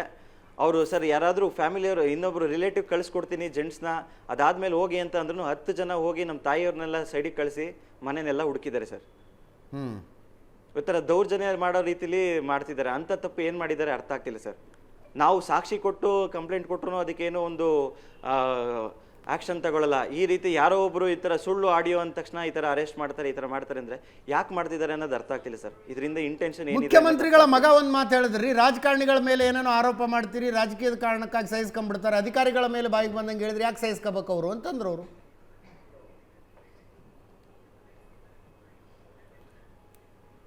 ಸರ್ ಅವರು ಕೂಡ ಸರ್ಕಾರದ ಸಂಬಳ ತಗೋತಿರೋರು ಸರ್. ನಾವು ಕ್ವಶನ್ ಸಾರ್ವಜನಿಕರು ಕ್ವಶನ್ ಮಾಡಂಗಿಲ್ಲ ಅಂತ ಅಂದರೆ ಇನ್ಯಾರು ಸರ್ ಅವ್ರನ್ನ ಕ್ವಶನ್ ಮಾಡಬೇಕು? ಅವ್ರು ತಪ್ಪಿಲ್ಲ ಅಂತ ಅಂದರೆ ತನಿಖೆ ಮಾಡಿ ತಪ್ಪಿಲ್ಲ ಅಂತ ಹೇಳಿ ನಮ್ಮ ಮೇಲೆ ಇನ್ನೊಂದು ಡಿಫಾಮೇಷನ್ ಕೇಸ್ ಹಾಕಲಿ ಸರ್. ಅದು ಬಿಟ್ಟು ನಾವು ಕಂಪ್ಲೇಂಟ್ ಕೊಟ್ಟ ತಕ್ಷಣ ಎಲ್ಲಿ ನಾವು ಸಿಗಾಕೋಗ್ಬಿಡ್ತೀವಿ ಅನ್ನೋ ಇದಕ್ಕೋಸ್ಕರ ಈ ಥರ ಅರೆಸ್ಟ್ ಮಾಡಿ ಈಗ ನಮ್ಮ ಮನೇಲಿ ಪ್ರತಿಯೊಂದು ಏನು ಡಾಕ್ಯುಮೆಂಟ್ಸ್ನೂ ಬಿಟ್ಟಿರಲ್ಲ ಅವರು. ಈಗ ನಮ್ಮ ತಂದೆಯವ್ರನ್ನೂ ಒಳಗೆ ಕೂರಿಸ್ಕೊಂಡು ಅವ್ರದ್ದು ಏನು ಮಾಡಿದ್ದಾರೆ ಪರಿಸ್ಥಿತಿ ಅನ್ನೋದು ಗೊತ್ತಿಲ್ಲ ಸರ್. ಎಲ್ಲಿದ್ದಾರೆ ಅನ್ನೋದು ಗೊತ್ತಿಲ್ಲ. ಈಗ ಆಗಲೇ ಅರೆಸ್ಟ್ ಮಾಡಿ 6 hours ಆಗ್ತಾ ಬಂತು. ಅವ್ರು ಎಲ್ಲಿದ್ದಾರೆ, ಏನು ಮಾಡ್ತಿದ್ದಾರೆ ಅನ್ನೋದು ಗೊತ್ತಿಲ್ಲ ಸರ್. ಹೋರಾಟಗಾರರ ಬದುಕಿನಲ್ಲಿ ಇವೆಲ್ಲ ಅನಿವಾರ್ಯ ಅನ್ಸುತ್ತೆ. ಶಾಂತಿನಗರ CCB ಆಫೀಸಿಗೆ ಕರ್ಕೊಂಡು ಹೋಗಿದ್ದಾರೆ, 2nd floorನಲ್ಲಿ ಇದ್ದಾರೆ, ಇಟ್ಟಿದ್ದಾರೆ, ವಿಚಾರಣೆ ನಡೀತಾ ಇದೆ ಅಂತ ನಮಗಿರೋ ಮಾಹಿತಿ. ಜಸ್ಟ್ ಚೆಕ್ ಇಟ್ ನೋಡೋಣ ಸರಿ. ಇದುವರೆಗೂ ನಿಂತು ಅಲ್ಲಿದ್ದ ಪ್ರತಿಯೊಬ್ಬ ACP ಅವ್ರಿಗೂ, ಇನ್ಚಾರ್ಜ್ ಅವ್ರಿಗೂ, SHR ಅವ್ರಿಗೂ ಅಡ್ಡ ಹಾಕಿ ಕೇಳಿದ್ದೀನಿ ಸರ್. ಅವ್ರ ಮನೆಗೆ ಹೋಗ್ಬೇಕಾದ್ರೂ ನಮಗೆ ಗೊತ್ತೇ ಇಲ್ಲ, ನಾವು ಯಾರನ್ನು ಕರ್ಕೊಂಡೇ ಬಂದಿಲ್ಲ, ಯಾರು ನಾವು ಆ ಥರ ಇದು ವಾರೆಂಟೇ ಇಶ್ಯೂ ಮಾಡಿಲ್ಲ ಅಂತ ಹೇಳ್ತಾರೆ. ಹೇಳಕ್ಕೆ ಏನು ತೊಂದರೆ ಸರ್? ಸರ್ ಅದು ಹೌದು, ಎಲ್ಲಿದ್ದಾರೆ ಅನ್ನೋದನ್ನ ಹೇಳ್ತಿಲ್ಲ ಅವರು. ನಾನು ಅಲ್ಲೇ ನಿಂತಿದ್ದೀನಿ, ಆಫೀಸಲ್ಲೇ ನಿಂತಿದ್ದೀನಿ, ಕೆಳಗಡೆ ನಿಂತಿದ್ದೀನಿ. ACP ಸಾಹೇಬ್ರೆ ಇಲ್ಲ ಅಂತ ಸುಳ್ಳು ಹೇಳ್ತಾರೆ. ಏನಕ್ಕೆ ಸುಳ್ಳು ಹೇಳ್ತಾರೆ? ಕರ್ಕೊಬಂದಿದ್ದೇನೆ ಅಂತ ಹೇಳ್ಬಿಟ್ರೆ ಸಾಕಲ್ಲ. ನಾವು ಮುಂದೆ ಏನು ಮಾಡಬೇಕು ಅದನ್ನು ಮಾಡ್ತೀವಿ. ಅದನ್ನು ಬಿಟ್ಬಿಟ್ಟು ಅವ್ರು ಇಲ್ಲ ಅಂತ ಮಾಡಿದ್ರೆ ಏನೋ ಇಲ್ಲಿ ಮುಚ್ಚಿಟ್ಟು ಮಾಡ್ತಿದ್ದಾರೆ ಅನ್ನೋದು ನಮಗೆ ಭಯ ಸರ್. ಅದರ ಜೊತೆಗೆ ನೀವು ಒಂದು ಮಾತು ಹೇಳಿದ್ರೆ, ನಮ್ಮ ತಂದೆಗೆ ಏನಾದ್ರು ಹೆಚ್ಚು ಕಡಿಮೆ ಆದರೆ ರಾಜ್ಯ ಸರ್ಕಾರ ಹೊಣೆ ಅಂತ. ಹೆಚ್ಚು ಕಡಿಮೆ ಆಗ್ಬೋದು ಅಂತ ನಿಮ್ಗೆ ಅನ್ನಿಸ್ತತ್ತಾ? ಸರ್ ಖಂಡಿತ ಸರ್. ಯಾಕೆ ಅಂದರೆ ಅಲ್ಲಿ ಕರ್ಕೊಂಡೋಗಿದ್ದ ರೀತಿ ಮತ್ತು ಇದುವರೆಗೂ ಅವ್ರಿಗೆ ಎಲ್ಲಿದ್ದಾರೆ ಏನು ಅಂತ ಹೇಳ್ದೇ ಇರೋ ರೀತಿ, ನಮ್ಮ ತಾಯಿ ಮುಂದೆ ನಡ್ಕೊಂಡಿರೋ ರೀತಿ ಎಲ್ಲ ನೋಡಿದ್ರೆ ಇವ್ರು ಯಾಕೋ ನನಗೆ ಲೀಗಲ್ ಆಗಿ ಬಂದು ಮಾಡೋಕ್ಕೆ ಬಂದಿದ್ದಾರೆ ಅಂತ ಅನ್ನಿಸ್ತಿರಲಿಲ್ಲ ಸರ್. ನಮಗೆ ಫೋರ್ಸಿಬಲಿ ಏನೋ ಮಾಡೋಕ್ಕೆ ಬಂದಿದ್ದಾರೆ ಅಂತ ಅನ್ನಿಸ್ತಿತ್ತು. ಪ್ರತಿಯೊಬ್ಬರು ನಮ್ಮ ಫ್ಯಾಮಿಲಿ ಕೂಡ ಎಲ್ಲರೂ ಎದುರಿದ್ರು. ನಮ್ಮ ಅಪ್ಪನ ಸ್ನೇಹಿತರು ಹಂಗೆ ಎದುರಿದ್ರು. ಅವ್ರೇನೋ ಹೊರಗಡೆಯಿಂದ ಮೇಲಿಂದ ಪ್ರೆಷರ್ ಬಂದಿರುತ್ತೆ, ಅದರಿಂದ ಏನೋ ಮಾಡೋಕ್ಕೆ ಬಂದಿದ್ದಾರೆ ಅನ್ನೋ ಭಯಕ್ಕೆ. ಯಾಕಂದರೆ ನಾನು ಫೋನ್ ಮಾಡಿ ಫೋನ್ ರಿಂಗ್ ಆಗ್ತಿದೆ ನಮ್ಮ ತಂದೆಯವರು. ಅಲ್ಲಿ ಯಾರು ಆಫೀಸರ್ ಕೂಡ ಈಸ್ಕೊಂಡು ಅದನ್ನು ಈ ಥರ ಅರೆಸ್ಟ್ ಮಾಡಿದ್ದೀವಿ, ಇಂಥ ಜಾಗಕ್ಕೆ ಬನ್ನಿ, ಆ ವಿಚಾರನೂ ಹೇಳ್ತಿಲ್ಲ. ಬೆಳಗ್ಗೆಯಿಂದ 100 ಸಲ ಖಾಲಿ ಮಾಡಿದ್ದೀನಿ ನಮ್ಮ ತಂದೆ ಫೋನ್ಗೆ. ಏನೇನೋ ಮಾಡಿ ದಕ್ಕಿಸ್ಕೊಳ್ಳೋಕ್ಕಾಗೋದಿಲ್ಲ ರೀ. ಡೋಂಟ್ ವರಿ, ಸಂವಿಧಾನ ಇದೆ ಈ ದೇಶದಲ್ಲಿ ಇನ್ನೂ. Thank you so much Vivek ಅವರೇ. ಅಧಿಕಾರಿಗಳ ಮೇಲೆ, ಹಿರಿಯ ಅಧಿಕಾರಿಗಳ ಮೇಲೆ ಕೆಲವು ಗಂಭೀರ ಆರೋಪಗಳನ್ನು ಸಾಮಾಜಿಕ ಹೋರಾಟಗಾರ ಸ್ನೇಹಮಯಿ ಕೃಷ್ಣ ಅವರು ಮಾಡಿದರು. ತಾವು ಮಾಡಿದ ಆರೋಪಗಳಿಗೆ ಸಾಕ್ಷ್ಯ ಕೊಡೋದಕ್ಕೆ ಇವತ್ತು ಕೋರ್ಟಿಗೆ ಬಂದಿದ್ದರು. ಮಧ್ಯಾಹ್ನ ಸಾಕ್ಷ್ಯ ಕೊಡಬೇಕಾಗಿತ್ತು. ಕೋರ್ಟಿನ ಆವರಣದಿಂದಲೇ ಪೊಲೀಸರು ಅವರನ್ನು ಎತ್ತಾಕೊಂಡು ಕರ್ಕೊಂಡು ಹೋಗಿದ್ದಾರೆ. ಇದೇ ವಿಷಯದ ಬಗ್ಗೆ ಇವತ್ತು ನಾವು ಮಾತಾಡ್ತಾ ಇದ್ದೀವಿ. ರವೀಂದ್ರ ರೇಷ್ಮೆ ಅವರ ಸಂಭವ ಮುಖ್ಯಮಂತ್ರಿಗಳ ಗಮನಕ್ಕೆ ಬಂದಿದೆಲ್ಲ ನಡೆದಿರಲಿಕ್ಕಿಲ್ಲ ಅಂತ ನನ್ನೊಂದು ಫೀಲಿಂಗು. ಸಾಧ್ಯನೇ ಇಲ್ಲ ನೋಡಿ. ಆವತ್ತಿನ ಹೈಕೋರ್ಟ್ ತೀರ್ಪಾಗಲಿ, ಅದನ್ನು ತದನಂತರ ಜನಪ್ರತಿನಿಧಿ ನ್ಯಾಯಾಲಯ ರಿಪೋರ್ಟ್ ಒಪ್ಕೊಂಡಿದ್ದ ಆದಮೇಲೂ ಕೂಡ 2 ಪ್ರಶ್ನೆಗಳು ಹಾಗೆ ಉಳ್ಕೊಂಡ್ಬಿಟ್ಟಿದೆ. ಯಾಕೆ ಲೋಕಾಯುಕ್ತ ತನಿಖೆ ಶುರು ಆಗ್ತಿರೋಂಗೆ ಮುಖ್ಯಮಂತ್ರಿ ಕುಟುಂಬದವ್ರು 14 ಸೈಟ್ ವಾಪಸ್ ಕೊಟ್ಬಿಟ್ರು. ಮೊದಲು ಗದರಿದ್ರು ಮೀಡಿಯಾಗಳ ಮೇಲೆ, ಸಿದ್ದರಾಮಯ್ಯನವ್ರು 63 ಕೋಟಿ ಕೊಡ್ರಿ, ಕೊಡ್ತೀವಿ 14 ಸೈಟು ಅಂದಿತ್ತು. ದಿಢೀರ್ನೆ ವಾಪಸ್ ಕೊಟ್ಬಿಟ್ರು. ಆಮೇಲೆ ಈ ಬಂಧನಕ್ಕೊಳಗಾಗಿರೋ ದಿನೇಶ್ ಕುಮಾರ್ ಅನ್ನೋ ಅಧಿಕಾರಿ ಮೇಲೆ ಏನು ಆರೋಪ ಅಂತಂದರೆ 440 ಕೋಟಿ ಮೌಲ್ಯದ ಸುಮಾರು 284 ಸೈಟ್ಗಳನ್ನು ರಿಯಲ್ ಎಸ್ಟೇಟ್ ಡೆವಲಪರ್ಗಳಿಗೆ ಕೊಟ್ಬಿಟ್ಟಿದ್ದಾರೆ, ಬೇಕಾಬಿಟ್ಟಿಯಾಗಿ ಹಂಚಿಕೆ ಮಾಡಿದ್ದಾರೆ ಅಂತಂದ್ಬಿಟ್ಟು ಅವನ್ನ ಜಪ್ತಿ ಮಾಡಿದ್ದಾರೆ, ಅಟ್ಯಾಚ್ಮೆಂಟ್ ಮಾಡಿದ್ದಾರೆ ಇವತ್ತಿಗೂ ಕೂಡ. ಅಂದರೆ ಇದರಲ್ಲಿ ಯಾವುದೂ ಪಾರದರ್ಶಕವಾಗಿ ಇಲ್ಲೇ ಇಲ್ಲ. ಮುಖ್ಯಮಂತ್ರಿಗಳು ಕುಟುಂಬ ಇದರಲ್ಲಿ ಇನ್ವಾಲ್ವ್ ಆಗಿದ್ರೆ ಇದು ಸುದ್ದಿನೇ ಆಗ್ತಿರಲಿಲ್ಲ ಅಂತ ಕಾಣುತ್ತೆ ಇದು ಪ್ರಕರಣ. ಆಮೇಲೆ ಕೋರ್ಟು ಕೂಡ ಮುಖ್ಯಮಂತ್ರಿಗಳ ಕುಟುಂಬಕ್ಕೆ ಸಾಕಷ್ಟು ಅವಕಾಶ ಕೊಟ್ಟರು. ಸ್ವತಃ ನಾಗಪ್ರಸನ್ನ ಅವರೇ ಅವತ್ತು ಕಠೋರವಾದ ಜಜ್ಮೆಂಟ್ ಕೊಟ್ಟವರು. ಯಾವಾಗ ಈ ಸ್ನೇಹಮಯಿ ಕೃಷ್ಣ ಇದನ್ನು CBI ವರ್ಗಾಯಿಸಿ ಅಂತ ಒಪ್ಪಲಿಲ್ಲ, ಇಲ್ಲ ಲೋಕಾಯುಕ್ತ ಸಂಸ್ಥೆ ಮಾಡ್ತಾ ಇದೆ, ಮಾಡಲಿ ಬಿಡಿ, ನೋಡೋಣ ಮುಂದೆ ನೋಡೋಣ ಅಂತ ಹೇಳಿದರು. ಇವರು ಕೂಡ ಅಷ್ಟೇ, ಸಂತೋಷ್ ಗಜಾನನ್ ಭಟ್ ಅವರು ಕೂಡ CBI ರಿಪೋರ್ಟ್ ಇವರು ಲೋಕಾಯುಕ್ತ ರಿಪೋರ್ಟ್ ಒಪ್ಕೊಂಡ್ರು, ಬಿಕಾಸ್ ಅವ್ರು ಕೊಟ್ಟಿದ್ದು ಹಂಗಿತ್ತು ಅಂತದ್ದು. ಅದನ್ನು ಆಮೇಲೆ ಅದರಲ್ಲಿ ದೋಷಗಳು ಇರೋದನ್ನು ಎತ್ತಿ ಕೋರ್ಟಿನ ಗಮನಕ್ಕೆ ತಂದಿದ್ರು. ಹೌದು, ಯಾಕಂದರೆ ಪಬ್ಲಿಕ್ ಪ್ರಾಸಿಕ್ಯೂಟರ್ ಮತ್ತು ಇನ್ವೆಸ್ಟಿಗೇಟಿಂಗ್ ಆಫೀಸರ್ ಇಬ್ಬರು ತಮ್ಮ ಕರ್ತವ್ಯ ಸರಿಯಾಗಿ ನಿರ್ವಹಿಸಿಲ್ಲ, ಇವ್ರನ್ನ ಪ್ರೊಟೆಕ್ಟ್ ಮಾಡೋ ಪ್ರಯತ್ನ ಮಾಡಿದ್ರೆ ಅಂತ ದೂರು ಕೊಡ್ತಾಯಿದ್ರು. ಅದಕ್ಕೆ ಬೇಕಾದಂಥ ಸಾಕ್ಷ್ಯಾಧಾರ ಕೂಡ ಕೊಟ್ಟಿದ್ರು. ನೀವು ಹೇಳ್ದಂಗೆ ನಟೇಶ್ ಕೂಡ ಸುಪ್ರೀಂ ಕೋರ್ಟಿಂದ ಅರೆಸ್ಟ್ ಆಗದಂಗೆ ಸ್ಟೇ ತಂದಿದ್ದಾರೆ. ಈಸ್ ಫೈಟಿಂಗ್ ಫಾರ್ ಇಸ್ ಇದು ಪ್ರೊಟೆಕ್ಷನ್. ಇವರೆಲ್ಲರೂ ವಿವಾದಗ್ರಸ್ತ ಅಧಿಕಾರಿಗಳು. ಅವ್ರು ಕೊಟ್ಟ ದೂರುಗಳಿಗೆ ಎಷ್ಟು ಬೇಗ ಸರ್ಕಾರ ತ್ವರಿತವಾಗಿ ಆ್ಯಕ್ಟ್ ಮಾಡಿಬಿಡುತ್ತೆ. ಅಫ್ಕೋರ್ಸ್ ಮುಖ್ಯ ಕಾರ್ಯದರ್ಶಿಗಳ ಮೇಲೆ ಮಾಡಿದ್ದು ಅದು ಭಾಳ ಗಂಭೀರವಾದದ್ದು. ಅಲ್ಲ, ನನಗೆ ಶಾಲಿನಿ ರಜನೀಶ್ ಅವ್ರು ಕಂಪ್ಲೇಂಟ್ ಕೊಟ್ಟು ಅದು FIR ಆಗಿ ನನ್ನ ಮೇಲೆ ವಿನಾಕಾರಣದ ಆರೋಪ ಇದೆ ಅಂತ ಹೇಳಿ ಅದರಲ್ಲಿ ಅರೆಸ್ಟ್ ಮಾಡಿದ್ರೆ ನನಗೇನು ಬಹಳ ಆಶ್ಚರ್ಯ ಆಗ್ತಿರ್ಲಿಲ್ಲ. ಬಟ್ ನಟೇಶ್ ಕಂಪ್ಲೇಂಟಿನ ಮೇಲೆ ಎಸ್ ರವಿಕುಮಾರ್ ಅವರೇ. ಸರ್, ಈಗ ಒಬ್ಬ ಕಂಪ್ಲೇಂಟನ್ನೇ, ಒಬ್ಬ ದೂರುದಾರರನ್ನೇ ಇಮ್ಮಿಡಿಯೇಟ್ ಆಗಿ ಅರೆಸ್ಟ್ ಮಾಡ್ತಕ್ಕಂಥದ್ದು ಎಷ್ಟು ನ್ಯಾಯೋಚಿತ? ಒಂದನೇದು. ಎರಡನೇದು, ನಿಮಗೆ ಆಡಿಯೋ ನಕಲಿ ಅಂತ ಹೇಳ್ತಾ ಇದ್ದೀರಿ. ಸರಿ, ಒಂದು ಸರಿ ಅದನ್ನು ಕೋರ್ಟ್ನಲ್ಲಿ ಮಂಡನೆ ಮಾಡೋದಕ್ಕೆ ಬಿಡಿ, ನಕಲಿನೋ ಅಸಲಿನೋ ಗೊತ್ತಾಗಲಿಲ್ಲ, ಯಾಕೆ ಇಮಿಡಿಯೇಟ್ ನೀವು ಅರೆಸ್ಟ್ ಮಾಡಿದ್ರಿ? ಆಡಿಯೋನೋ ಅಥವಾ ಇನ್ನೇನು ಡಾಕ್ಯುಮೆಂಟ್ ಇದೆ ಕೋರ್ಟ್ನಲ್ಲಿ ನೀವು ಮಂಡನೆ ಮಾಡೋಕ್ಕೆ ಬಿಡಬೇಕಾಗಿತ್ತು. ಕೋರ್ಟ್ಗೆ ಹೋಗ್ದಂಗೆ ತಡೆದ್ಬಿಟ್ಟು ನೀವು ಯಾಕೆ ಅರೆಸ್ಟ್ ಮಾಡ್ಕೊಂಡು ಹೋದ್ರಿ ಅನ್ನೋದು ನಂದು ಒಂದನೇ ಪ್ರಶ್ನೆ. ಎರಡನೇದು, ಸ್ನೇಹಮಯಿ ಕೃಷ್ಣ ಅವರು IT-ಗೆ ಮತ್ತು ED-ಗೂ ಕೂಡ ಕಂಪ್ಲೇಂಟ್ ಕೊಟ್ಟಿದ್ದಾರೆ. IT-ಗೂ ಕೊಟ್ಟಿದ್ದಾರೆ ಮತ್ತು ED-ಗೂ ಕೂಡ ಕೊಟ್ಟಿದ್ದಾರೆ. ಇದು ಎರಡನೇ ಪ್ರಶ್ನೆ. ಅವ್ರ ಹತ್ರ ಭಾಳ ಫಲಪ್ರದವಾಗಿರ್ತಕ್ಕಂಥ ಸತ್ಯವಾಗಿರ್ತಕ್ಕಂಥ ಆಧಾರ ಇಲ್ಲದೆ ಇದ್ರೆ ED-ಗೆ IT-ಗೆ ಕಂಪ್ಲೇಂಟ್ ಕೊಡ್ತಾ ಇದ್ರಾ? ಎರಡನೇ ಪ್ರಶ್ನೆ. ಮೂರನೇ ಪ್ರಶ್ನೆ ನಂದು, ನೀವು ಸ್ನೇಹಮಯಿ ಕೃಷ್ಣ ಅವರಿಗೆ ಅಟ್ಲೀಸ್ಟ್ ನೋಟಿಸ್ ಕೊಡ್ದೇನೆ ನೀವು ಅರೆಸ್ಟ್ ಮಾಡ್ಕೊಂಡು ಹೋಗ್ತೀರಾ? DCP ಹೇಳ್ತಾರಲ್ಲ ವಿಚಾರಣೆಗೆ ಹಾಜರಾದರು ಅವರು ಅಂತ. ವಿಚಾರಣೆಗೆ ಹಾಜರಿಲ್ಲ, ಎತ್ತಾಕೊಂಡು ಹೋಗಿದ್ರೆ ನೀವು ಕೋರ್ಟ್ನಲ್ಲಿ ಒಳಗೆ ಇನ್ನೇನು ಹೆಜ್ಜೆ ಇಡಬೇಕು ಅವಾಗ. ಕೋರ್ಟ್ ಹಾಲಲ್ಲ, ಅದು ಅಂದ್ರೆ ನೀವು ಸಂವಿಧಾನ ಅಂತ ಹೇಳ್ತೀರಿ, ಅಭಿವ್ಯಕ್ತಿ ಸ್ವಾತಂತ್ರ್ಯ ಅಂತ ಹೇಳ್ತೀರಿ, ಕೋರ್ಟ್ನಲ್ಲಿ ಹೋಗ್ತಾ ಇದ್ದಾರೆ, ನಿಮ್ಮ ಪ್ರಿಮಿಸಸ್ನಲ್ಲಿ ಇದ್ದಾರೆ, ಕೋರ್ಟ್ ಪ್ರಿಮಿಸಸ್ನಲ್ಲಿ ಇದ್ದಾರೆ. ನಿಮ್ಮ ಆರ್ಗ್ಯುಮೆಂಟ್ನಲ್ಲಿ ನಿಮ್ಮ ಆರ್ಗ್ಯುಮೆಂಟನ್ನು, ಸರ್ಕಾರದ ಆರ್ಗ್ಯುಮೆಂಟನ್ನು ಅಥವಾ ಚೀಫ್ ಸೆಕ್ರೆಟರಿ ಆರ್ಗ್ಯುಮೆಂಟನ್ನು ಕೋರ್ಟ್ನಲ್ಲಿ ಹೇಳಿಬಿಟ್ಟು ನೀವು ಅರೆಸ್ಟ್ ಮಾಡಿ ಅಂತ ಕೇಳಬೇಕಾಗಿತ್ತು, ಅಥವಾ ನಮ್ಮ ಕಸ್ಟಡಿ ಕೊಡಿ ಅಂತ ಕೇಳಬೇಕಾಗಿತ್ತು. ಅದಕ್ಕೂ ಅವಕಾಶ ಕೊಡದೇನೆ ಏಕಾಏಕಿ ನೀವು ಈ ಥರ ಒಬ್ಬ ಹೋರಾಟಗಾರನನ್ನು ಎತ್ತಾಕೊಂಡು ಹೋಗೋದು ಅಂತಂದ್ರೆ ಏನರ್ಥ ಇದು? ಇದು ಮೂರನೇ ಪ್ರಶ್ನೆ. ನಾಲ್ಕನೇ ಪ್ರಶ್ನೆ, ಸ್ನೇಹಮಯಿ ಕೃಷ್ಣನ ಹಿನ್ನೆಲೆ ಏನು? ಸ್ನೇಹಮಯಿ ಕೃಷ್ಣ ಈ ಥರ ಹೋರಾಟ ಮಾಡ್ತಾ ಬಂದಿರತಕ್ಕಂಥ ಒಬ್ಬ ಹೋರಾಟಗಾರ. ಇದರಿಂದ ಸೈಟ್ಗಳನ್ನು ಪಡೆದಿರೋದಾಗಲಿ, ಲಂಚ ರುಶ್ವತ್ತುಗಳನ್ನು ಪಡೆದಿರ್ತಕ್ಕಂಥದ್ದಾಗಲಿ ಯಾರು ಇದುವರೆಗೂ ಕೂಡ ಅವ್ರ ಮೇಲೆ ಕಂಪ್ಲೇಂಟ್ ಮಾಡಿಲ್ಲ. ಯಾರು? ಅಂಥ ಒಬ್ಬ ವ್ಯಕ್ತಿಯನ್ನ ನೀವು ಏಕಾಏಕಿ ಈ ಥರ ಅರೆಸ್ಟ್ ಮಾಡ್ಕೊಂಡು ಹೋಗ್ತೀರಾ ಅಂತ ಅಂದರೆ ಅರ್ಥ ಏನು? ಒಬ್ಬ ಮೂಢ ವಿಷಯನೇ ತೆಗೆದುಕೊಳ್ಳಿ ಬಿಡಪ್ಪ, ಏನು ಇದೇನು ಫೇಕ್ ಹೋರಾಟ ಮಾಡ್ತಾ ಇದ್ರ ಸ್ನೇಹಮಯಿ ಕೃಷ್ಣ ಅವರ ಕಾರಣದಿಂದ, ಅವರು ಮಾಡಿರ್ತಕ್ಕಂಥ ಹೋರಾಟದಿಂದ ಮತ್ತು ನಾವು ಮಾಡ್ತಾ ಇದ್ವಿ BJP ಹೋರಾಟ ಮಾಡಿರ್ತಕ್ಕಂಥ ಪ್ರತಿಫಲವಾಗಿ ಮುಖ್ಯಮಂತ್ರಿಗಳು 14 ಸೈಟ್ಗಳನ್ನು ವಾಪಸ್ ಕೊಡಬೇಕಾಯಿತು. ಈಗ ಕ್ವಿಕ್ಲಿ ನಿಮ್ಮ ಆಗ್ರಹ ಏನು, ಪಕ್ಷದ ಆಗ್ರಹ ಏನು? ನಾನು ಹೇಳ್ತಾ ಇದ್ದೀನಿ, ನೀವು ಕೋರ್ಟ್ನಲ್ಲಿ ಆ ಎವಿಡೆನ್ಸ್ಗಳನ್ನು ಮಂಡನೆ ಮಾಡೋದಕ್ಕೆ ಅವಕಾಶ ಕೊಡಿ. ಅಲ್ಲ, ಸ್ನೇಹಮಯಿ ಕೃಷ್ಣ ಅವ್ರ ಬಂಧನ ಏನು ಮಾಡಬೇಕು? ಕೂಡಲೇ ರಿಲೀಸ್ ಮಾಡಬೇಕು. ರಿಲೀಸ್ ಮಾಡಬೇಕು. 3 ಜನರಿಗೂ ಇದರೊಂದಿಗೆ ಇವತ್ತಿನ ಲೆಫ್ಟ್ ರೈಟ್ ಸೆಂಟರ್ ಮುಗಿಸ್ತಾ ಇದ್ದೀನಿ. ನೇರ ದಿಟ್ಟ ನಿರಂತರ ಸುದ್ದಿಗಾಗಿ ನೋಡ್ತಾ ಇರಿ ಏಷ್ಯಾನೆಟ್ ಸುವರ್ಣ ನ್ಯೂಸ್.